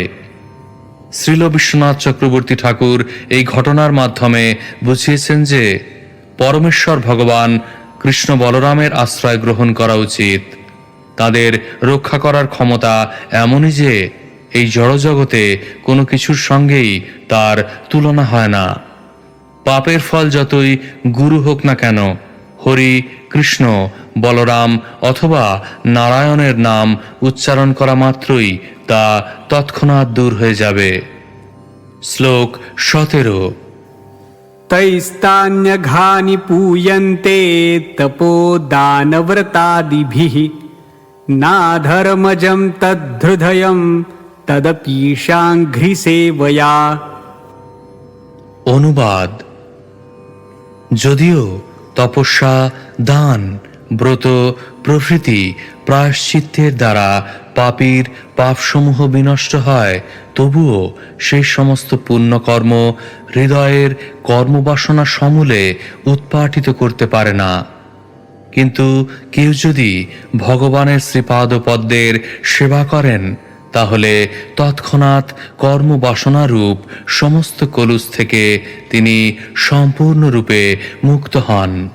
তাৎপর্য: শ্রীমদ্ ভাগবতে 11:2-42 বলা হয়েছে, ভক্তি পরেশানুভব বিরক্তিরন্যত্র চ। ভগবত ভক্তি এতই শক্তিশালী যে তার অনুষ্ঠানের ফলে তৎক্ষণাৎ সমস্ত পাপ কর্মের বাসনা থেকে মুক্ত হওয়া যায়। এই জড়জগতের সমস্ত বাসনা পাপপূর্ণ, কারণ জড় বাসনা মানেই হচ্ছে ইন্দ্রিয় তৃপ্তি, যার ফলে কিছু না কিছু পাপে সর্বদাই লিপ্ত হতে হয়। কিন্তু শুদ্ধ ভক্তি অন্নাভিলাষিতা শূন্য, অর্থাৎ তা কর্ম এবং জ্ঞানজাত সমস্ত জড় বাংলা থেকে মুক্ত। যিনি ভগবত ভক্তির স্তরে অবস্থিত, তার কোনো জড় বাসনা থাকে না এবং তাই তিনি সব রকম পাপের অতীত। জড় বাসনা সম্পূর্ণরূপে নির্মূল করা কর্তব্য, তা না হলে সাময়িকভাবে তপশ্চর্যা, ব্রত এবং দানের দ্বারা পাপ থেকে মুক্ত হলেও হৃদয় নির্মল না হওয়ার ফলে পুনরায় জড়বাসনার উদয় হবে এবং পাপ কর্মে প্রবৃত্ত হয়েও সে দুঃখ কষ্ট ভোগ করবে। শ্লোক 18। अज्ञानादथवा ज्ञानाद् उत्तरं उत्तमश्लोकनाम यत् संकीर्तितमघं पुंसो दहे देधो यथा नलः। অনুবাদ: অগ্নি যেমন তৃণরাশি ভস্মীভূত করে, তেমনি জ্ঞাতসারে অথবা অজ্ঞাতসারে উত্তম শ্লোক ভগবানের নাম কীর্তন করলে সমস্ত পাপ ভস্মীভূত হয়ে যায়। তাৎপর্য: আগুন তা সে একটি নিরীহ শিশুই জ্বালাক অথবা একজন প্রাজ্ঞপ্রবীণ ব্যক্তিই জ্বালাক, তা দহন করে। যেমন আগুনের দাহিকা শক্তি সম্বন্ধে অবগত একজন প্রবীণ ব্যক্তিই হোক অথবা সেই বিষয়ে অজ্ঞ একটি শিশুই হোক, যদি কেউ তৃণরাশিতে অগ্নি প্রদান করে তাহলে তা ভস্মীভূত হবে। তেমনি কেউ হরে কৃষ্ণ মহামন্ত্র কীর্তনের শক্তি সম্বন্ধে অবগত হতে পারেন অথবা না হতে পারেন, কিন্তু তিনি যদি সেই নাম কীর্তন করেন তাহলে তিনি সমস্ত পাপ থেকে মুক্ত হবেন। শ্লোক 19। यथा गदं वीर्यतमम् उपयुक्तं यदृच्छया अजानतोऽप्यात्मगुणं कुर्यान् मन्त्रोऽप्युदाहृतः। অনুবাদ: কেউ যদি কোনো ওষুধের শক্তি সম্বন্ধে অবগত না হয়ে সেই ওষুধ সেবন করে অথবা তাকে জোর করে সেবন করানো হয়, তাহলে সে ওষুধের প্রভাব না জানলেও তা ক্রিয়া করবে, কারণ সেই ওষুধের শক্তি রোগীর জ্ঞানের উপর নির্ভর করে না। তেমনি ভগবানের দিব্য নাম কীর্তনের প্রভাব না জানলেও কেউ যদি জ্ঞাতসারে অথবা অজ্ঞাতসারে তা উচ্চারণ করে তার ফল সে প্রাপ্ত হবে। তাৎপর্য: পাশ্চাত্যের দেশগুলিতে যেখানে হরে কৃষ্ণ আন্দোলন বিস্তার লাভ করছে, বিদ্বান পণ্ডিত এবং চিন্তাশীল ব্যক্তিরা তার প্রভাব উপলব্ধি করতে পারছেন।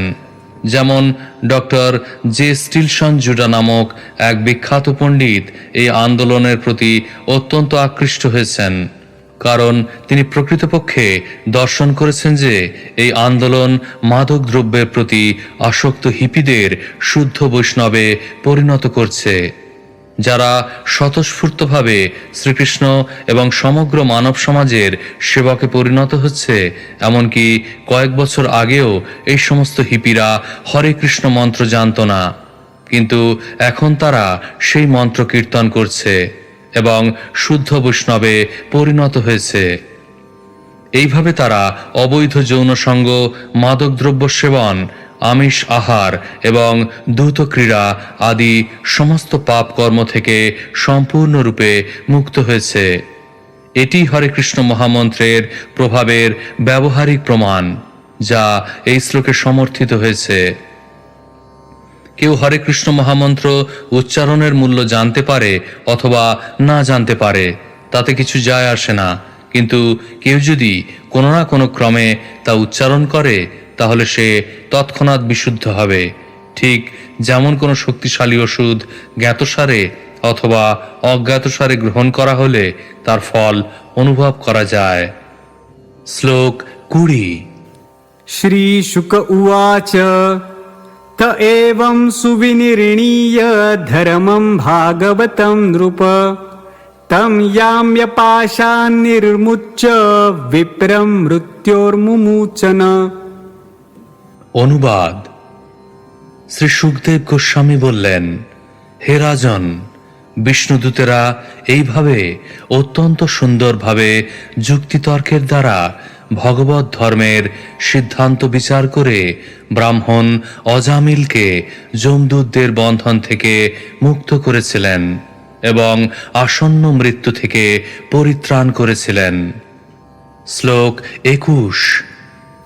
इति प्रत्युद्दितायाम्या दूता यात्वा यमान्तिकं यमराज्ञे यथा सर्वम् आचचक्षुररिन्दम। অনুবাদ: হে অরিনিষুদন মহারাজ পরীক্ষিত, এইভাবে বিষ্ণুদূতদের প্রত্যুত্তর শুনে যমদূতেরা যমরাজের কাছে গিয়ে তাকে সমস্ত বৃত্তান্ত সবিস্তারে বর্ণনা করেছিল। তাৎপর্য: এই শ্লোকে প্রত্যুদিতা শব্দটি অত্যন্ত গুরুত্বপূর্ণ। যমদূতেরা এতই শক্তিশালী যে কেউই তাদের বাধা দিতে পারে না, কিন্তু পাপী বলে নির্ধারিত একজনকে নিয়ে যাওয়ার সময় এইবার তারা বাধা পেয়েছিল এবং নিরাশ হয়েছিল। তাই তারা তৎক্ষণাৎ যমরাজের কাছে গিয়ে সমস্ত ঘটনা বর্ণনা করেছিল। শ্লোক 22। द्विजपाशाद्विनिर्मुक्तो गतभिप्रकृतिं गतः ववन्दे शिरसा विष्णो किङ्करान् दर्शनोत्सवः। অনুবাদ: যমদূতদের বন্ধন থেকে মুক্ত হয়ে ব্রাহ্মণ অজামিল ভয়মুক্ত হয়েছিলেন এবং প্রকৃতিস্থ হয়েছিলেন। তিনি তখন নতমস্তকে বিষ্ণুদূতদের শ্রীপাদপদ্মে তার সশ্রদ্ধ প্রণতি নিবেদন করেছিলেন। তাদের দর্শন করে তার তখন পরম আনন্দ হয়েছিল, কারণ তারা তাকে যমদূতদের হাত থেকে উদ্ধার করেছিলেন। তাৎপর্য: বৈষ্ণবেরাও বিষ্ণুদূত, কারণ তারা শ্রীকৃষ্ণের আদেশ পালন করেন। শ্রীকৃষ্ণ চান যে জড়জগতে দুঃখ দুর্দশা ভোগ করছে যে সমস্ত জীব, তারা যেন তার শরণাগত হয়ে এই জীবনেই জড়জাগতিক দুঃখ দুর্দশা থেকে মুক্ত হতে পারে এবং পরবর্তী জীবনে নরক যন্ত্রণা থেকে উদ্ধার পেতে পারে। বৈষ্ণব তাই বদ্ধ জীবদের প্রকৃতিস্থ করার চেষ্টা করেন। যারা অজামিলের মতো ভাগ্যবান, তারা বিষ্ণুদূত বা বৈষ্ণবদের দ্বারা উদ্ধার লাভ করেন এবং ভগবত ধামে ফিরে যান। শ্লোক 23। तं विवक्षुमभिप्रेत्य महापुरुषकिङ्कराः सहसा पश्यतस्तस्य तत्रान्तर्दधीरे नघ। অনুবাদ: হে নিষ্পাপ মহারাজ পরীক্ষিত, মহাপুরুষ শ্রী ভগবানের অনুচর বিষ্ণুদূতেরা দেখলেন যে অজামিল কিছু বলতে চাইছেন, তাই তারা সহসা তার সামনে থেকে অন্তর্হিত হয়ে গেলেন। তাৎপর্য: শাস্ত্রে বলা হয়েছে, पापिष्ठा ये दुराचारा देव ब्राह्मण निंदकाः अपथ्य भोजनास्तेषाम् अकाले मरणं ध्रुवम्। যারা পাপিষ্ঠ, দুরাচারী, ভগবত বিদ্বেষী, বৈষ্ণব ও ব্রাহ্মণদের নিন্দাকারী এবং যা ইচ্ছা তাই খায়, তাদের অকাল মৃত্যু অবশ্যম্ভাবী। বলা হয়েছে যে কলিযুগে মানুষের আয়ু বড়জোর 100 বছর, কিন্তু তারা যতই অধঃপতিত হবে তাদের আয়ুও কমে যাবে। প্রায়নাল্পাউষঃ। অজামিল সমস্ত পাপ থেকে মুক্ত হওয়ার ফলে তার আয়ুও বর্ধিত হয়েছিল, যদিও তার তখনই মৃত্যু হওয়ার কথা ছিল। বিষ্ণুদূতেরা যখন দেখলেন যে অজামিল তাদের কিছু বলার চেষ্টা করছেন, তখন তারা তাকে ভগবানের মহিমা কীর্তন করার সুযোগ দেওয়ার জন্য সেখান থেকে অন্তর্হিত হয়েছিলেন। তার সমস্ত পাপ বিনষ্ট হওয়ার ফলে তিনি এখন ভগবানের মহিমা কীর্তনের যোগ্য হয়েছিলেন। প্রকৃতপক্ষে সমস্ত পাপ থেকে সর্বতোভাবে মুক্ত না হলে ভগবানের মহিমা কীর্তন করা যায় না। সেই কথা ভগবদ গীতায় 7:28 ভগবান শ্রীকৃষ্ণের উক্তিতে প্রতিপন্ন হয়েছে। येषां त्वन्तगतं पापं ज्ञानानां पुण्यकर्मणां ते द्वन्द्वमोहनिर्मुक्ता भजन्ते मां दृढव्रताः। যারা এই জীবনে এবং পূর্ব জীবনে পুণ্য কর্মের অনুষ্ঠান করেছেন এবং যাদের সমস্ত পাপ সর্বতোভাবে বিনষ্ট হয়েছে, তারা দ্বন্দ্ব ও মোহ থেকে মুক্ত হয়েছেন এবং তারা দৃঢ়চিত্ত হয়ে ভগবানের সেবায় যুক্ত হন। বিষ্ণুদূতেরা অজামিলকে ভগবত ভক্তি সম্বন্ধে অবগত করিয়েছিলেন, যাতে তিনি তৎক্ষণাৎ ভগবত ধামে ফিরে যাওয়ার উপযুক্ত হতে পারেন। ভগবানের মহিমা কীর্তনে তার ঐকান্তিকতা বৃদ্ধি করার জন্য তারা সেখান থেকে অন্তর্হিত হয়েছিলেন, যাতে তিনি তাদের অনুপস্থিতিতে বিরহ অনুভব করেন। বিরহের অনুভূতিতে ভগবানের মহিমা কীর্তন অত্যন্ত তীব্র হয়। শ্লোক 25। अजामिलोऽप्यथा कर्ण्य दूतानां यमकृष्णयोः धर्मं भागवतं शुद्धं त्रैवेद्यं च गुणाश्रयम् भक्तिमान् भगवत्याशु महात्म्यश्रवणाद्धरेः अनुतापो महानासीत् स्मरतो शुभमात्मनाः। অনুবাদ: যমদূত এবং বিষ্ণুদূতদের কথোপকথন শ্রবণ করে অজামিল বুঝতে পেরেছিলেন জড়া প্রকৃতির তিন গুণের অধীন ধর্ম কি। সেই তত্ত্ব তিন বেদে বর্ণিত হয়েছে। তিনি জীব এবং ভগবানের সম্পর্ক সম্বন্ধীয় চিন্ময় গুণাতীত ভাগবত ধর্ম সম্বন্ধেও অবগত হয়েছিলেন। অধিকন্তু তিনি ভগবানের নাম, যশ, গুণ, লীলা আদি মহিমাও শ্রবণ করেছিলেন। এইভাবে তিনি পূর্ণরূপে শুদ্ধ ভক্তে পরিণত হয়েছিলেন। তার তখন পূর্বকৃত পাপকর্মের কথা স্মরণ হয়েছিল এবং সেই জন্য তিনি অত্যন্ত অনুতপ্ত হয়েছিলেন। তাৎপর্য: ভগবদ্গীতায় 2:45 ভগবান শ্রীকৃষ্ণ অর্জুনকে বলেছেন, त्रैगुण्य विषया वेदा निस्त्रैगुण्यो भवार्जुन निर्द्वन्द्वो नित्यसत्वस्थो निर्योगक्षेम आत्मवान्।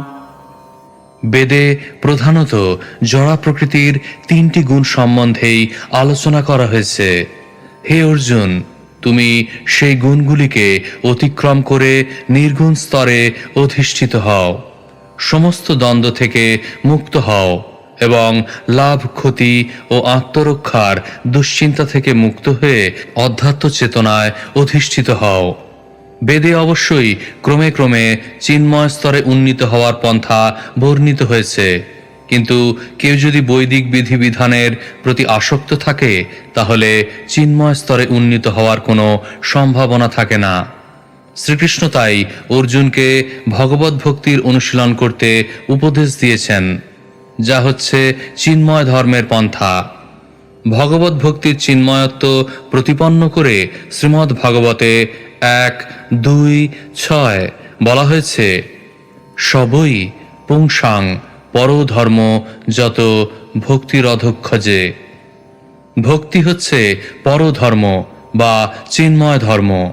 এটি জড় ধর্ম নয়। মানুষ সাধারণত মনে করে যে জাগতিক লাভের জন্য ধর্ম অনুষ্ঠান করা উচিত, তা জড় বিষয়াসক্ত ব্যক্তিদের উপযোগী হতে পারে। কিন্তু যারা পারমার্থিক জীবনের প্রতি আগ্রহী তাদের পরধর্ম এর প্রতি আসক্ত হওয়া উচিত এবং এই ধর্ম অনুশীলনের ফলে ভগবানের ভক্ত হওয়া যায়। যত ভক্তির অধক্ষজে। ভাগবত ধর্ম এই শিক্ষা দেয় যে ভগবান ও জীবের সম্পর্ক নিত্য এবং জীবের কর্তব্য হচ্ছে ভগবানের শরণাগত হওয়া। কেউ যখন ভগবত ভক্তির স্তরে অধিষ্ঠিত হন তখন তিনি সমস্ত প্রতিবন্ধকতা থেকে মুক্ত হন এবং সর্বতোভাবে প্রসন্ন হন। অহৈতক্য প্রতিহতা জয়াত্মা সুপ্রসিদতি। সেই স্তরে উন্নীত হয়ে অজামিল তার পূর্বকৃত পাপ কর্মের জন্য অনুশোচনা করতে শুরু করেছিলেন এবং ভগবানের নাম, যশ, রূপ, লীলা এবং মহিমা কীর্তন করতে শুরু করেছিলেন। শ্লোক 26। अहो मे परमं कष्टम् अभूत विजितात्मनाः येन विप्लावितं ब्रह्म वृषल्यां जायतात्मना। অনুবাদ: অজামিল বললেন, হায়, আমার ইন্দ্রিয়ের দাস হয়ে আমি কতই না অধঃপতিত হয়েছিলাম। আমি আমার ব্রাহ্মণোচিত গুণ হারিয়ে একটি বেশ্যার গর্ভে সন্তান উৎপাদন করেছি। তাৎপর্য: ব্রাহ্মণ, ক্ষত্রিয় এবং বৈশ্য এই উচ্চবর্ণের পুরুষেরা নিম্নবর্ণের স্ত্রীর গর্ভে সন্তান উৎপাদন করেন না। তাই বৈদিক সমাজের ছেলে এবং মেয়ের কোষ্ঠী বিচার করে তাদের বিবাহ জোটক কেমন হবে তা বিচার করার প্রথা প্রচলিত রয়েছে। বৈদিক জ্যোতিষশাস্ত্রে প্রকৃতির 3 গুণ অনুসারে কোনো মানুষের ব্রাহ্মণ বর্ণে, ক্ষত্রিয় বর্ণে, বৈশ্য বর্ণে কিংবা শূদ্র বর্ণে জন্ম হয়েছে কিনা তা বোঝা যায়। তা বিচার করে দেখা অবশ্য কর্তব্য, কারণ বিপ্রবর্ণের ছেলের সঙ্গে যদি শূদ্র বর্ণের মেয়ের বিবাহ হয় তাহলে উভয়েরই জীবন দুর্দশায় পূর্ণ হয়ে উঠবে। তাই সমবর্ণের কন্যার সঙ্গে বিবাহ হওয়া উচিত। অবশ্য এটি ত্রৈগুণ্য বা বেদের জাগতিক বিচার, কিন্তু ছেলে এবং মেয়ে উভয়ই যদি ভগবত ভক্ত হয় তাহলে আর এই ধরনের বিবেচনার কোনো প্রয়োজন থাকে না। ভক্ত গুণাতীত স্তরে অবস্থিত এবং তাই পাত্র ও পাত্রী উভয়ই যদি ভক্ত হয় তাহলে তাদের মিলন অত্যন্ত সুখময় হয়ে ওঠে। শ্লোক 27। ধিং মাম বিগর্হিতম সদ্ভির্দুষ্কৃতম কুলকজ্জলম হিত্বা বালাম সতিম যোহম সুরাপিম সতিমগাম। অনুবাদ: হায়, আমাকে ধিক! আমি এতই পাপী যে আমি আমার কুলে কলঙ্ক লেপন করেছি। আমি আমার তরুণী সাধ্বী স্ত্রীকে পরিত্যাগ করে সুরা পাইনি এক বেশ্যার সঙ্গে রত হয়েছি। আমাকে ধিক! তাৎপর্য: যে শুদ্ধ ভক্ত তার মনোভাব এই রকম। কেউ যখন ভগবানের এবং শ্রী গুরুদেবের কৃপায় ভগবত ভক্তির স্তরে উন্নীত হন তখন তিনি প্রথমে তার পূর্বকৃত পাপ কর্মের জন্য অনুতপ্ত বোধ করেন। তা আধ্যাত্মিক জীবনে উন্নতি সাধন করতে সাহায্য করে। বিষ্ণুদূতেরা অজামিলকে শুদ্ধ ভক্ত হওয়ার সুযোগ দিয়েছিলেন এবং শুদ্ধ ভক্তের কর্তব্য হচ্ছে অবৈধ স্ত্রীসঙ্গ, আসবপান, আমিষ আহার এবং দ্রুত ক্রীড়ার পাপ কর্মের জন্য অনুতাপ করা। পূর্বের বদ অভ্যাসগুলি ত্যাগ করাই কেবল যথেষ্ট নয়, অধিকন্তু পূর্বকৃত পাপ কর্মের জন্য সর্বদা অনুতাপ করা উচিত। সেটিই হচ্ছে শুদ্ধ ভক্তির মানদণ্ড। শ্লোক 28। वृद्धावनाथौ पितरौ नान्यबन्धू तपस्विनौ अहो मयाधुना त्यक्तौ अकृतज्ञेन नीचवत्। অনুবাদ: আমার পিতামাতা বৃদ্ধ ছিলেন এবং তাদের দেখাশোনা করার জন্য কোনো পুত্র বা বন্ধু ছিল না। যেহেতু আমি তাদের রক্ষণাবেক্ষণ করিনি তাই তাদের নানা দুঃখ কষ্ট ভোগ করতে হয়েছে। হায়, একজন জঘন্য, নীচ, অকৃতজ্ঞ ব্যক্তির মতো আমি তাদের সেই অবস্থায় ফেলে রেখেছিলাম। তাৎপর্য: বৈদিক সভ্যতায় সকলকেই ব্রাহ্মণ, বৃদ্ধ, স্ত্রী, শিশু এবং গাভীর রক্ষণাবেক্ষণ করতে হয়। সেটি সকলের কর্তব্য, বিশেষ করে উচ্চবর্ণের মানুষদের। বেশ্যার সঙ্গ প্রভাবে অজামিল তাঁর সেই কর্তব্য পরিত্যাগ করেছিলেন। সেই জন্য অনুতপ্ত বোধ করে অজামিল নিজেকে অত্যন্ত অধঃপতিত বলে মনে করছেন। শ্লোক 29। सोऽहं व्यक्तं पतिष्यामि नरके भृशदारुणे धर्मग्नः कामिनो यत्र विन्दन्ति यमयातनाः। অনুবাদ: এই প্রকার কার্যকলাপের পরিণতি এখন আমার কাছে স্পষ্ট হয়েছে। আমার মতো পাপীকে অবশ্যই ধর্মনীতি ভঙ্গকারী এবং অত্যন্ত কামুক ব্যক্তিদের জন্য যে ভয়ঙ্কর নরক রয়েছে সেখানে নিক্ষেপ করা হবে, যেখানে তাদের দুঃসহ যন্ত্রণা ভোগ করতে হয়। শ্লোক 30। किमिदं स्वप्न आहोस्वित् साक्षाद्दृष्टमिहाद्भुतं वयाता अद्यते ये मां व्यकर्षन् पाशपाणयः। অনুবাদ: আমি কি স্বপ্ন দেখেছিলাম না তা বাস্তব ছিল? আমি দেখেছিলাম ভয়ঙ্কর দর্শন পুরুষেরা হাতে দড়ি নিয়ে আমাকে বেঁধে নিয়ে যেতে এসেছিল, তারা এখন কোথায় গেছে? শ্লোক 31। अथ ते क्व गताः सिद्धाश्चत्वारश्चारुदर्शनाः व्यामोचयन्यमानं बद्ध्वा पाशैरधो भुवः।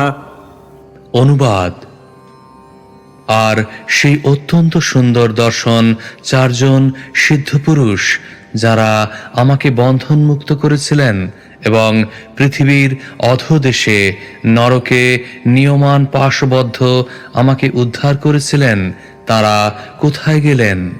তাৎপর্য: পঞ্চম স্কন্ধের বর্ণনা থেকে আমরা জানতে পেরেছি যে নরক এই ব্রহ্মাণ্ডের অধোদেশে অবস্থিত, তাই তাদের বলা হয় অধোভুব। অজামিল বুঝতে পেরেছিলেন যে যমদূতেরা সেখান থেকে এসেছিল। শ্লোক 32। अथापि मे दुर्भगस्य विबुधोत्तमदर्शने भवितव्यं मङ्गलेन येनात्मा मे प्रसीदति। অনুবাদ: পাপের সমুদ্রে নিমজ্জিত আমি অবশ্যই অত্যন্ত ঘৃণ্য এবং দুর্ভাগা, কিন্তু তা সত্ত্বেও আমার পূর্বকৃত সুকৃতির ফলে আমি সেই চারজন অতি উত্তম পুরুষের দর্শন লাভ করেছি, যারা আমাকে উদ্ধার করতে এসেছিলেন। তাদের আগমনের ফলে আমার চিত্ত অত্যন্ত প্রসন্ন হয়েছে। তাৎপর্য: শ্রীচৈতন্য চরিতামৃতে মধ্য 22-54 বলা হয়েছে, সাধুসঙ্গ সাধুসঙ্গ সর্বশাস্ত্রে কয়, লবমাত্র সাধুসঙ্গে সর্বসিদ্ধি হয়। ভগবত ভক্তের সঙ্গের মহিমা সমস্ত শাস্ত্রে কীর্তিত হয়েছে, কারণ ক্ষণিকের জন্য যদি সেই সঙ্গ হয় তাহলে সমস্ত সিদ্ধির বীজ লাভ করা যায়।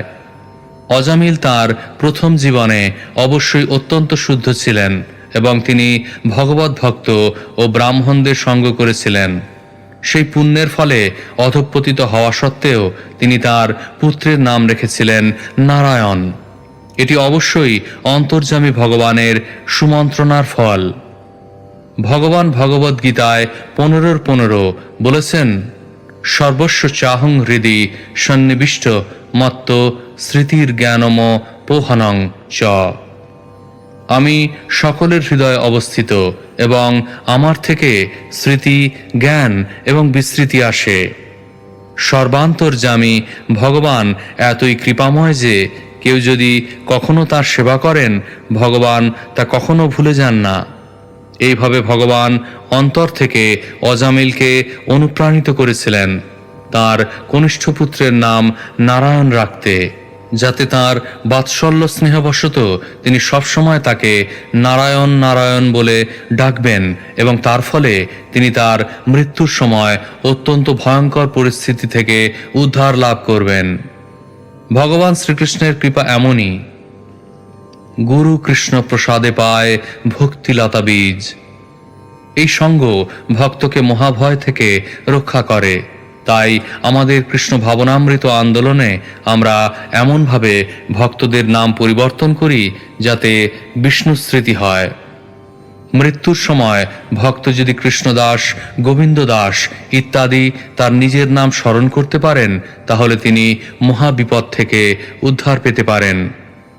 তাই দীক্ষার সময় নাম পরিবর্তন অত্যন্ত আবশ্যক। কৃষ্ণ ভাবনামৃত আন্দোলন এতই সুন্দর যে তা কোনো না কোনো মতে শ্রীকৃষ্ণকে স্মরণ করার সৌভাগ্য প্রদান করে। শ্লোক 33। अन्यथा म्रियमाणस्य नाशुचेर्वृषलीपतेः वैकुण्ठनामग्रहणं जिह्वा वक्तुमिहार्हति। অনুবাদ: আমার পূর্ব স্বীকৃতি না থাকলে অত্যন্ত অসুচি বেশ্যাপতি আমি কিভাবে মৃত্যুর সময় বৈকুণ্ঠপতি ভগবানের দিব্য নাম উচ্চারণ করার সৌভাগ্য অর্জন করলাম, তা নিশ্চয় সম্ভব হতো না। তাৎপর্য: বৈকুণ্ঠপতি নামটি বৈকুণ্ঠ থেকে ভিন্ন নয়। স্বরূপ সিদ্ধি লাভ করে অজামিল বুঝতে পেরেছিলেন যে তার পূর্বকৃত ভগবত ভক্তিজনিত সুকৃতির ফলেই তিনি মৃত্যুর সময় সেই ভয়ঙ্কর পরিস্থিতিতে বৈকুণ্ঠপতির দিব্য নাম উচ্চারণ করার সৌভাগ্য অর্জন করেছিলেন। শ্লোক 34। क्वचाहं कितवः पापो ब्रह्मज्ञो निरपत्रपः क्वच नारायणेत्येतद् भगवन्नाम मङ्गलम्। অনুবাদ: অজামিল বলতে লাগলেন, কোথায় আমি, নির্লজ্জ, বঞ্চক, ব্রাহ্মণত্ব নাশক, মূর্তিমান পাপ, আর কোথায় এই মঙ্গল স্বরূপ শ্রী ভগবান নারায়ণের নাম। তাৎপর্য: যারা কৃষ্ণ ভাবনামৃত আন্দোলনের মাধ্যমে নারায়ণ, কৃষ্ণ ইত্যাদি ভগবানের দিব্য নাম প্রচারে যুক্ত, তাদের সবসময় বিবেচনা করা উচিত যে পূর্বে তাদের অবস্থা কিরকম ছিল এবং এখন কিরকম হয়েছে। পূর্বে তারা আমিষ আহার, আসব পান, অবৈধ স্ত্রী সঙ্গ ইত্যাদি সমস্ত পাপ কর্মে লিপ্ত ছিল, কিন্তু এখন তারা হরে কৃষ্ণ মহামন্ত্র কীর্তন করার সৌভাগ্য অর্জন করেছে। তাই এই সৌভাগ্যের জন্য সর্বদা কৃতজ্ঞ থাকা উচিত। ভগবানের কৃপায় আমরা পৃথিবীর সর্বত্র বহু কেন্দ্র খুলেছি, যাতে সর্বত্রই মানুষ ভগবানের দিব্য নাম কীর্তন করার এবং ভগবানের সেবা করার সৌভাগ্য অর্জন করতে পারে। আমাদের বর্তমান অবস্থা এবং আমাদের পূর্বের অবস্থার পার্থক্য সম্বন্ধে সবসময় সচেতন থাকা উচিত এবং এই অতি উন্নত জীবন থেকে যাতে অধঃপতন না হয় সেই সম্পর্কে সর্বদা সতর্ক থাকা উচিত। শ্লোক 35। सोऽहं तथा यतिष्यामि यत चित्तेन्द्रियानिलः यथा न भूय आत्मानम् अन्धे तमसि मज्जये। অনুবাদ: সেই মহাপাপী আমি যখন এই সৌভাগ্য অর্জন করেছি, তখন আমি আমার মন, প্রাণ ও ইন্দ্রিয় সংযত করে সর্বদা ভগবত ভক্তি পরায়ণ হব, যাতে আমাকে পুনরায় এই গভীর অন্ধকারাচ্ছন্ন সংসার জীবনে পতিত হতে না হয়। তাৎপর্য: আমাদের সকলেরই এই দৃঢ় সংকল্প থাকা উচিত, ভগবান শ্রীকৃষ্ণ এবং শ্রী গুরুদেবের কৃপায় আমরা এই অতি উন্নত স্থিতি লাভ করেছি এবং আমরা যদি সর্বদা আমাদের এই মহা সৌভাগ্যের কথা মনে রাখি এবং যাতে আর আমাদের অধঃপতন না হয় সেই জন্য শ্রীকৃষ্ণের কাছে প্রার্থনা করি, তাহলে আমাদের জীবন সার্থক হবে। শ্লোক 36-37। विमुच्यत्तमिमं बन्धम् अविद्याकामकर्मजम् सर्वभूतसुहृच्छान्तो मैत्रः करुण आत्मवान् मोचयेग्रस्तमात्मानं योषिन्मय्यात्ममायया विक्रीडितो ययैवाहं क्रीडामृग इवाधमः। অনুবাদ: দেহাত্মবুদ্ধি থেকে ইন্দ্রিয় সুখ ভোগের বাসনার উদয় হয় এবং তার ফলে জীব নানা প্রকার পাপ এবং পুণ্য কর্মের বন্ধনে আবদ্ধ হয়ে পড়ে। এটি জড় বন্ধনের কারণ। এখন আমি নিজেকে এই জড় বন্ধন থেকে মুক্ত করব। ভগবানের মায়াই রমণী রূপে আমাকে বশীভূত করেছে। অত্যন্ত অধঃপতিত আমি সেই মায়ার দ্বারা মোহাচ্ছন্ন হয়ে রমণীর বশীভূত পশুর মতো নৃত্য করেছি। এখন আমি আমার সমস্ত ভোগ বাসনা পরিত্যাগ করে এই মোহ থেকে মুক্ত হব। আমি সমস্ত জীবের প্রতি সুহৃদ, হিতকারী ও করুণ হব এবং সর্বদা কৃষ্ণ ভাবনায় মগ্ন থাকব। তাৎপর্য: সমস্ত কৃষ্ণ ভক্তদের এই প্রকার সংকল্প মানদণ্ড স্বরূপ থাকা উচিত। কৃষ্ণ ভক্তের কর্তব্য মায়ার বন্ধন থেকে মুক্ত হওয়া। এবং মায়ার কবলে দুঃখ দুর্দশায় জর্জরিত অন্য সমস্ত জীবদের প্রতি সদয় হওয়া। কৃষ্ণ ভাবনামৃত আন্দোলনের কার্যকলাপের উদ্দেশ্য কেবল নিজের জন্যই নয়, অন্যদের জন্য। এটিই হচ্ছে কৃষ্ণ ভক্তির সার্থকতা। যে কেবল তার নিজের মুক্তির জন্যই আগ্রহী, তার অপেক্ষা যে ভক্ত অন্যদের প্রতি কৃপা পরবশ হয়ে কৃষ্ণ ভক্তি প্রচার করেন, তিনি অনেক উন্নত। এই প্রকার উত্তম ভক্তের কখনো অধঃপতন হয় না, কারণ শ্রীকৃষ্ণ সর্বদা তাঁকে বিশেষভাবে রক্ষা করেন। এটি কৃষ্ণ ভাবনামৃত আন্দোলনের মূল কথা। সকলেই মায়ার হাতে ক্রীড়নক হয়ে তাঁরই পরিচালনায় কার্য করছে।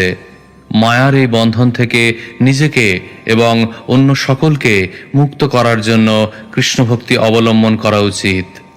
শ্লোক 38।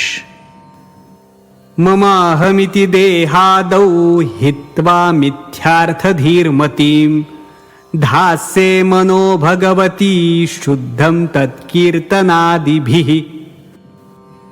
অনুবাদ: ভক্ত সঙ্গে ভগবানের পবিত্র নাম কীর্তন করার ফলে আমার হৃদয় এখন পবিত্র হয়েছে। তাই আমি আর ইন্দ্রিয় সুখভোগের মিথ্যা প্রলোভনে যুক্ত হব না।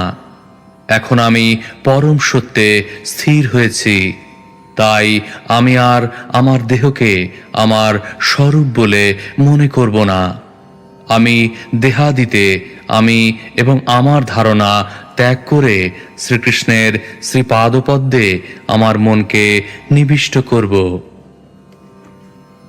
তাৎপর্য: জীব যে কিভাবে মায়ার বন্ধনে আবদ্ধ হয় তা এই শ্লোকে অত্যন্ত সুন্দরভাবে বিশ্লেষণ করা হয়েছে।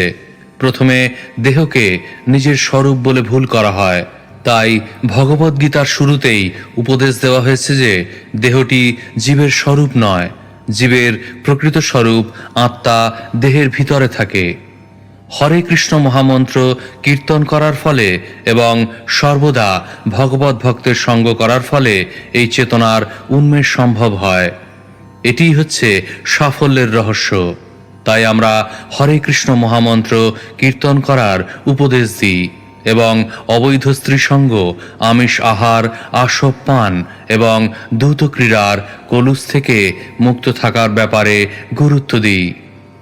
এই সমস্ত নিয়মগুলি পালন করতে দৃঢ় সংকল্প হওয়া উচিত এবং তাহলে জড় জগতের দুঃখ দুর্দশা থেকে রক্ষা পাওয়া যায়। সেই জন্য সর্বপ্রথমে দেহাত্ম বুদ্ধি থেকে মুক্ত হতে হয়। শ্লোক 39। इति जातसुनिर्वेद क्षणसङ्गेन साधुषु गङ्गाद्वारम् उपेयाय मुक्तसर्वानुबन्धनः।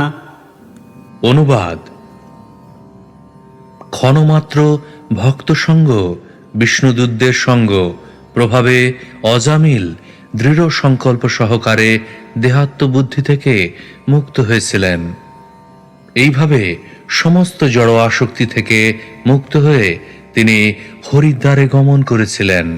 তাৎপর্য: মুক্ত সর্বানুবন্ধন শব্দটি ইঙ্গিত করে যে সেই ঘটনার পর অজামিল তাঁর স্ত্রী পুত্রদের কথা চিন্তা না করে পারমার্থিক উন্নতি সাধনের জন্য সোজা হরিদ্বারে গিয়েছিলেন। বৃন্দাবন এবং নবদ্বীপে আমাদের কৃষ্ণ ভাবনামৃত আন্দোলনের কেন্দ্র রয়েছে। যারা অবসর জীবন গ্রহণ করতে চান, ভক্তাভক্ত নির্বিশেষে তারা সেখানে গিয়ে দৃঢ় সংকল্প সহকারে দেহাত্ম বুদ্ধি ত্যাগ করতে পারেন। সেই পবিত্র স্থানে ভগবানের পবিত্র নাম কীর্তন করার এবং প্রসাদ গ্রহণ করার অতি সরল পন্থা অবলম্বন করে সর্বশ্রেষ্ঠ সিদ্ধি লাভের জন্য বাকি জীবন অতিবাহিত করতে আমরা সকলকে স্বাগত জানাই। এইভাবে মানুষ ভগবত ধামে ফিরে যেতে পারেন। হরিদ্বারে এখনো আমাদের কেন্দ্র খোলা হয়নি, তবে ভক্তদের জন্য বৃন্দাবন এবং শ্রীধাম মায়াপুর অন্য যে কোনো স্থান থেকে শ্রেষ্ঠ। শ্রী মায়াপুর চন্দ্রোদয় মন্দির সকলকে ভক্ত সঙ্গ করার এক অতি সুন্দর সুযোগ প্রদান করে। আমাদের সকলের কর্তব্য সেই সুযোগের সদ্ব্যবহার করা। শ্লোক 40। स तस्मिन् देवसदन आसीनो योगमास्थितः प्रत्याहृतेन्द्रियग्रामो युयोज मन आत्मनि। অনুবাদ: হরিদ্বারে অজামিল একটি বিষ্ণুর মন্দিরে আশ্রয় গ্রহণ করে ভক্তিযোগ সাধনে প্রবৃত্ত হয়েছিলেন। তিনি তার ইন্দ্রিয়গুলিকে সম্পূর্ণরূপে সংযত করে তার মন ভগবানের সেবায় পূর্ণরূপে নিবিষ্ট করেছিলেন। তাৎপর্য: যে সমস্ত ভক্ত কৃষ্ণ ভবনামৃত আন্দোলনে যোগদান করেছেন তারা সারা পৃথিবী জুড়ে আমাদের যে বহু মন্দির রয়েছে সেই মন্দিরগুলিতে সুখে অবস্থান করে ভগবানের প্রেমময় সেবায় যুক্ত হতে পারেন। এইভাবে তারা তাদের মন এবং ইন্দ্রিয়কে সংযত করে জীবনের পরম সিদ্ধি লাভ করতে পারেন। এই পদ্ধতি অনাদিকাল ধরে চলে আসছে। অজামিলের জীবন থেকে শিক্ষা লাভ করে আমাদের এই পথ অনুশীলনে যা অনুকূল তা স্বীকার করার প্রতিজ্ঞা গ্রহণ করা উচিত। শ্লোক 41। ततो गुणेभ्य आत्मानं वियुज्यात्मसमाधिना युयुजे भगवद्धाम्नि ब्रह्मण्यनुभवात्मनि। অনুবাদ: অজামিল পূর্ণরূপে ভগবত ভক্তিতে যুক্ত হয়েছিলেন। এইভাবে তিনি তার মনকে ইন্দ্রিয় সুখ ভোগের বিষয় থেকে বিযুক্ত করেছিলেন এবং ভগবানের সচ্চিদানন্দ রূপের ধ্যানে পূর্ণরূপে মগ্ন হয়েছিলেন। তাৎপর্য: কেউ কেউ যদি মন্দিরে ভগবানের শ্রীবিগ্রহের আরাধনা করেন তাহলে তার মন স্বাভাবিকভাবেই ভগবান এবং তার রূপের চিন্তায় মগ্ন হবে। স্বয়ং ভগবান এবং তার শ্রীবিগ্রহের মধ্যে কোনো পার্থক্য নেই। তাই ভক্তিযোগ হচ্ছে যোগের সবচাইতে সহজ পদ্ধতি। যোগীরা তাদের মন হৃদয়স্থিত পরমাত্মার বা বিষ্ণুর রূপের ধ্যানে একাগ্র করতে চেষ্টা করে, কিন্তু সেই একই উদ্দেশ্য অনায়াসই সাধিত হয় যখন মন্দিরে শ্রীবিগ্রহের আরাধনায় মন নিমগ্ন হয়। প্রত্যেক মন্দিরেই ভগবানের অপ্রাকৃত বিগ্রহ রয়েছে এবং অনায়াসেই সেই রূপের চিন্তা করা যায়।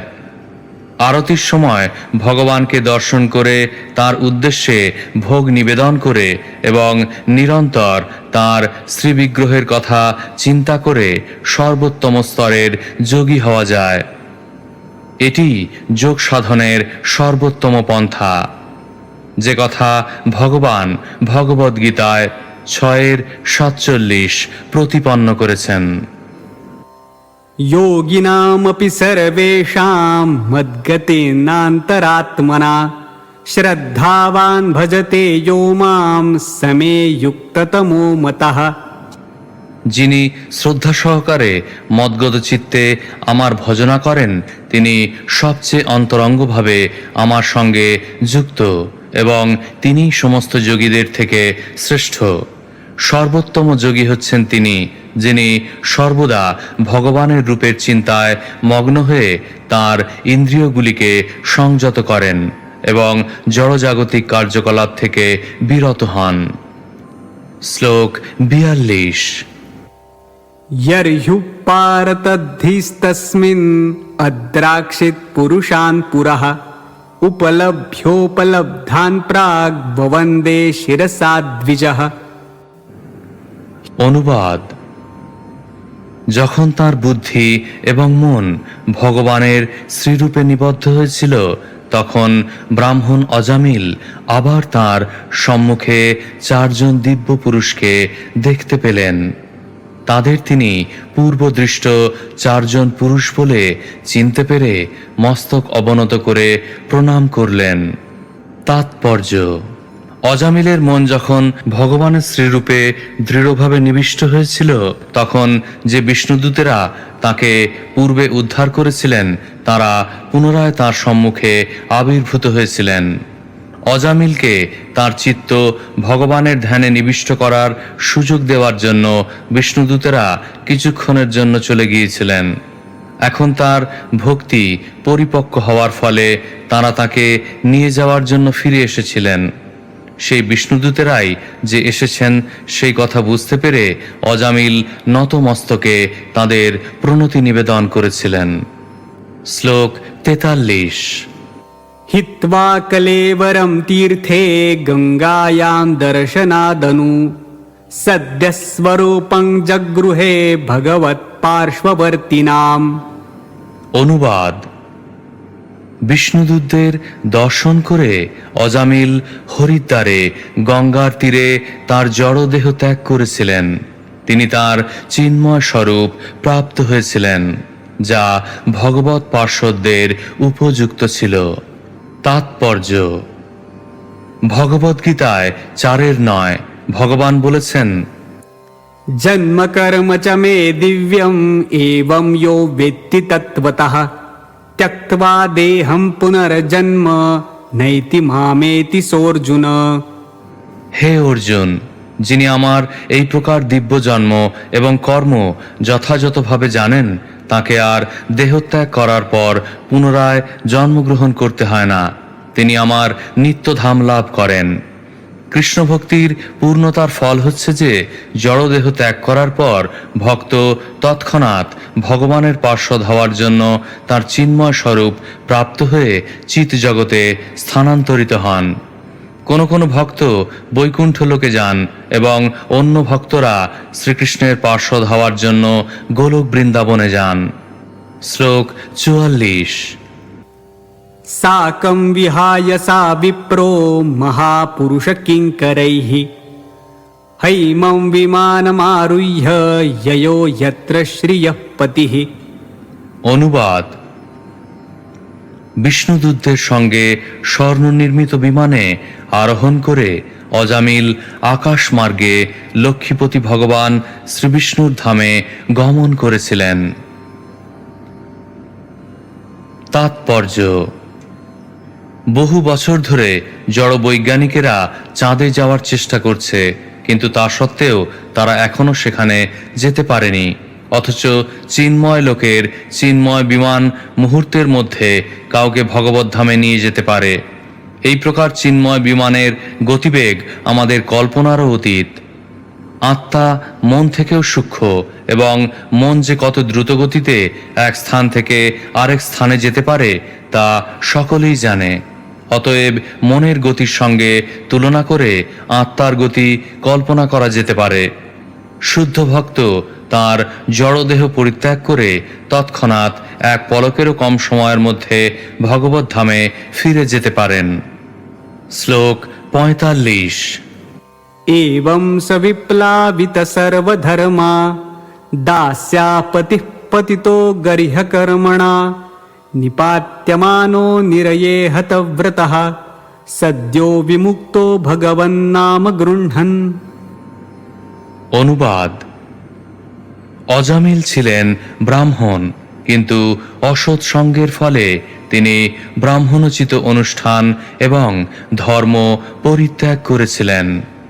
অধঃপতিত হয়ে তিনি চৌর্যবৃত্তি, সুরাপান এবং অন্যান্য সমস্ত জঘন্য কার্যে লিপ্ত হয়েছিলেন। তিনি একটি বেশ্যাকেও একজন রক্ষিতা রূপে রেখেছিলেন। তার ফলে যমদূতেরা তাকে নরকে নিয়ে যাচ্ছিল। কিন্তু নারায়ণের নামাভাস উচ্চারণের প্রভাবে তিনি তৎক্ষণাৎ যমপাশ থেকে মুক্ত হয়েছিলেন। শ্লোক 46। नातः परं कर्म निबन्ध कृन्तनं मुमुक्षतां तीर्थपदानुकीर्तनात् न यत् पुनः कर्मसु सज्जते मनो रजस्तमोभ्यां कलिलं ततोऽन्यथा।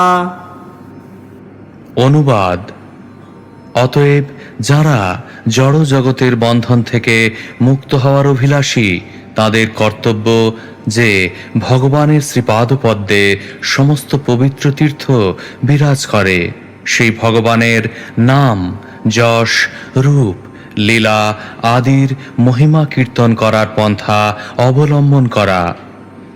পূর্ণ প্রায়শ্চিত্ত, মনোধর্মী জ্ঞান এবং অষ্টাঙ্গ যোগে ধ্যান আদি অন্যান্য পন্থায় যথার্থ লাভ হয় না, কারণ এই সমস্ত পন্থা অনুশীলন করার পরেও রজ এবং তমগুণের দ্বারা কলুষিত মনকে সংযত করতে সমর্থ না হওয়ার ফলে মানুষ পুনরায় সকাম কর্মে লিপ্ত হয়।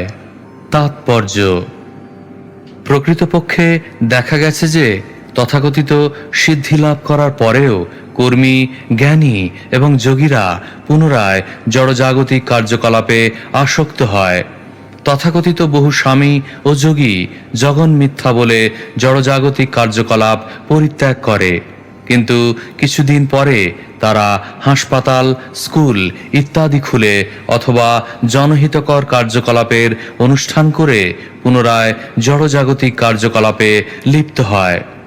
কখনো কখনো তারা নিজেদেরকে সর্বত্যাগী সন্ন্যাসী বলে ঘোষণা করা সত্ত্বেও রাজনীতিতে যোগদান করে, কিন্তু মূল কথা হচ্ছে, কেউ যদি সত্যি সত্যি জড়জগতের বন্ধন থেকে মুক্ত হওয়ার অভিলাষী হয়, তাহলে তাকে ভগবত ভক্তির পন্থা অবলম্বন করতে হবে, যার শুরু হয় শ্রবণং কীর্তনং বিষ্ণু থেকে। কৃষ্ণ ভবনামৃত আন্দোলন প্রকৃতপক্ষে তা প্রমাণ করেছে। পাশ্চাত্যের দেশগুলিতে বহু যুবক যুবতী যারা ড্রাগের নেশায় আসক্ত ছিল এবং অন্যান্য বহু বদ অভ্যাস ছিল যা ত্যাগ করা সম্ভব নয়, তারা কৃষ্ণ ভবনামৃত আন্দোলনে যোগদান করা মাত্রই সেই সব ছেড়ে দিয়ে অত্যন্ত নিষ্ঠা সহকারে ভগবানের মহিমা কীর্তনে যুক্ত হয়েছে। পক্ষান্তরে বলা যায় যে এই পন্থা রজ এবং তমগুণে অধিষ্ঠিত। সমস্ত কর্মের আদর্শ প্রায়শ্চিত্ত। সেই সম্বন্ধে শ্রীমদ্ ভাগবতে 1:2-19 বলা হয়েছে, তদা রজস্তমো ভাবা কামলোভাদয়শ্চ ये चेत् एतैर्नाबिद्धं স্থিতং সত্ত্বে প্রসীদতি। রজ এবং তমগুণের প্রভাবে মানুষ অত্যন্ত কামুক এবং লোভী হয়, কিন্তু কেউ যখনই এই শ্রবণ ও কীর্তনের পন্থা অবলম্বন করেন তখন তিনি সত্ত্বগুণে উন্নীত হয়ে সুখী হন। ভগবত ভক্তিতে তিনি যত উন্নতি সাধন করেন ততই তাঁর সন্দেহ দূর হয়ে যায়। ভিদ্যতে হৃদয় গ্রন্থিশ্ছিদন্তে সর্বসংশয়া। এইভাবে তাঁর সকাম কর্মের বাসনারূপ গ্রন্থি ছিন্ন হয়। শ্লোক 47-48। य एतं परमं गुह्यम् इतिहासं मघापहं शृणुयात् श्रद्धया युक्तो यश्च भक्त्यानुकीर्तयेत् न वै स नरकं याति नेक्षितो यमकिङ्करैः यद्यपि मङ्गलो मर्त्यो विष्णुलोके महीयते। অনুবাদ: যেহেতু এই অত্যন্ত গোপনীয় ঐতিহাসিক কাহিনীর সমস্ত পাপ দূর করার শক্তি রয়েছে, তাই যদি কেউ বিশ্বাস এবং ভক্তি সহকারে তা শ্রবণ করেন অথবা বর্ণনা করেন, তাহলে জড়দেহ সমন্বিত হওয়া সত্ত্বেও এবং মহাপাপী হওয়া সত্ত্বেও তাকে আর নরকগামী হতে হয় না। প্রকৃতপক্ষে যমদূতেরা তাকে দর্শন পর্যন্ত করতে পারে না। তাঁর দেহ ত্যাগ করার পর তিনি ভগবত ধামে ফিরে যান, যেখানে তিনি শ্রদ্ধা সহকারে সমাদৃত এবং পূজিত হন। শ্লোক 49। म्रियमाणो हरेर्नाम गृणन् पुत्रोपचारितम् अजामिलोऽप्यगाद्धाम किमुत श्रद्धया गृणन्। অনুবাদ: মৃত্যুর সময় অজামিল তার পুত্রকে সম্বোধন করে ভগবানের দিব্য নাম উচ্চারণ করার ফলে ভগবত ধামে ফিরে গিয়েছিলেন। অতএব যারা শ্রদ্ধা সহকারে এবং নিরপরাধে ভগবানের দিব্য নাম কীর্তন করেন, তারা যে ভগবত ধামে ফিরে যাবেন সে সম্বন্ধে কি কোনো সন্দেহ থাকতে পারে? তাৎপর্য: মৃত্যুর সময় শরীরের ক্রিয়া বিপর্যস্ত হয়ে যাওয়ার ফলে মানুষ অবধারিতভাবে বিভ্রান্ত হয়ে পড়ে। যে ব্যক্তি সারা জীবন ভগবানের নাম কীর্তন করার অনুশীলন করেছেন, তিনিও স্পষ্টভাবে হরে কৃষ্ণ মহামন্ত্র কীর্তন করতে সমর্থ নাও হতে পারেন, কিন্তু তা সত্ত্বেও ভগবানের দিব্য নাম কীর্তনের পূর্ণ ফল তিনি প্রাপ্ত হন। তাই দেহ যখন সুস্থ থাকে তখন কেন আমরা উচ্চস্বরে এবং স্পষ্টভাবে ভগবানের পবিত্র নাম কীর্তন করব না? কেউ যদি তা করেন তাহলে মৃত্যুর সময় শ্রদ্ধা এবং প্রীতি সহকারে তিনি ভগবানের পবিত্র নাম কীর্তন করতে সক্ষম হবেন। যিনি নিরন্তর ভগবানের পবিত্র নাম কীর্তন করেন তিনি যে ভগবদ্ধামে ফিরে যাবেন সেই সম্বন্ধে কোনো সন্দেহ নেই। এই অধ্যায়ের পরিশিষ্ট তত্ত্ব। এই অধ্যায়ের নবম এবং দশম শ্লোকের টিকাস্বরূপ শ্রীল বিশ্বনাথ চক্রবর্তী ঠাকুর একটি কথোপকথনের মাধ্যমে বর্ণনা করেছেন জীব কিভাবে ভগবানের দিব্য নাম কীর্তন করার প্রভাবেই কেবল সমস্ত পাপ থেকে মুক্ত হতে পারেন।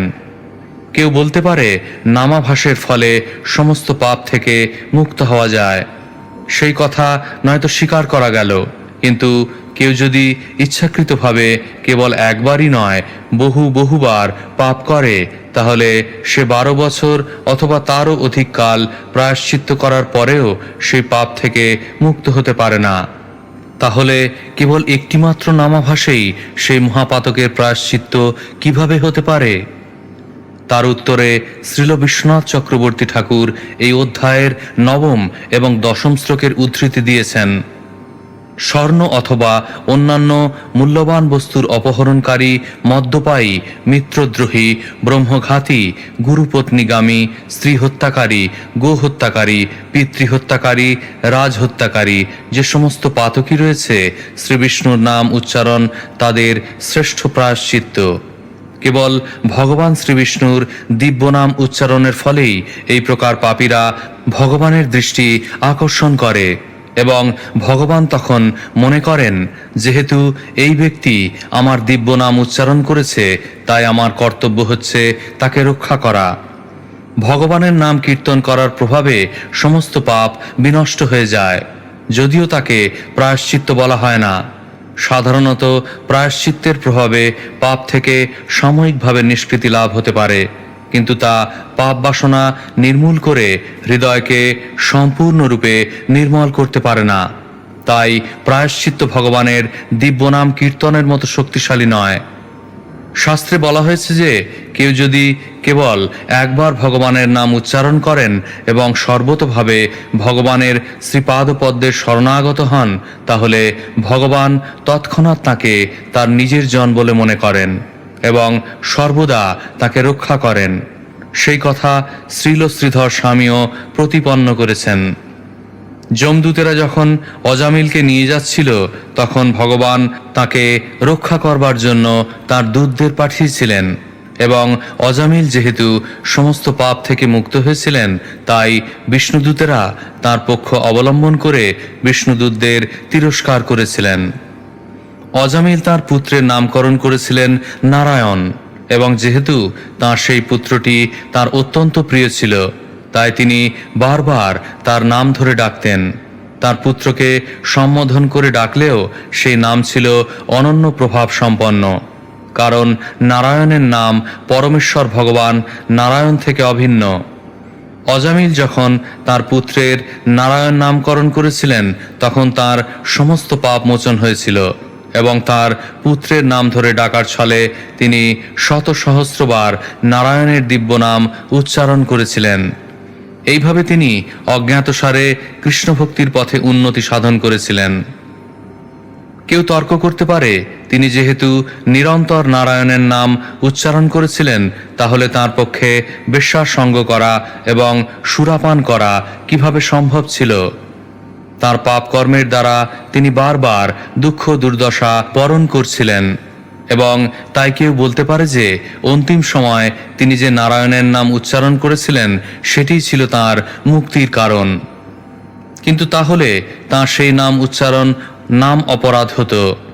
নাম্ন বলাদ যস্যি হি পাপ বুদ্ধি। যে ব্যক্তি পাপ আচরণ করে এবং ভগবানের নাম গ্রহণের দ্বারা সেই পাপ থেকে মুক্ত হতে চায়, সে নামাপরাধী। তার উত্তরে বলা যেতে পারে যে অজামিল অপরাধ শূন্য হয়ে নাম করেছিলেন, কারণ তিনি তার পাপ থেকে মুক্ত হওয়ার জন্য নাম করেননি। তিনি জানতেন না যে তিনি পাপাসক্ত ছিলেন এবং নারায়ণের নাম উচ্চারণের দ্বারা তিনি সেই পাপ থেকে মুক্ত হবেন। তাই তিনি নাম অপরাধ করেননি এবং তার পুত্রকে ডাকার ছলে তিনি যে নারায়ণ নাম উচ্চারণ করেছিলেন তাকে শুদ্ধ নাম বলা যেতে পারে। এই শুদ্ধ নামের প্রভাবে অজামিল অজ্ঞাতসারে ভক্তির ফল সঞ্চয় করেছিলেন। বস্তুতপক্ষে তার প্রথম নাম উচ্চারণই তার সমস্ত পাপ বিনাশ করার পক্ষে যথেষ্ট ছিল। দৃষ্টান্তস্বরূপ বলা যায় যে একটি বটবৃক্ষ তৎক্ষণাৎ ফল উৎপাদন করে না, তবে যথাসময় তাতে ফল ফলে। তেমনি অজামিলের ভক্তি একটু একটু করে বর্ধিত হয়েছিল এবং তাই বহু পাপকর্ম করা সত্ত্বেও তার ফল তাকে প্রভাবিত করেনি।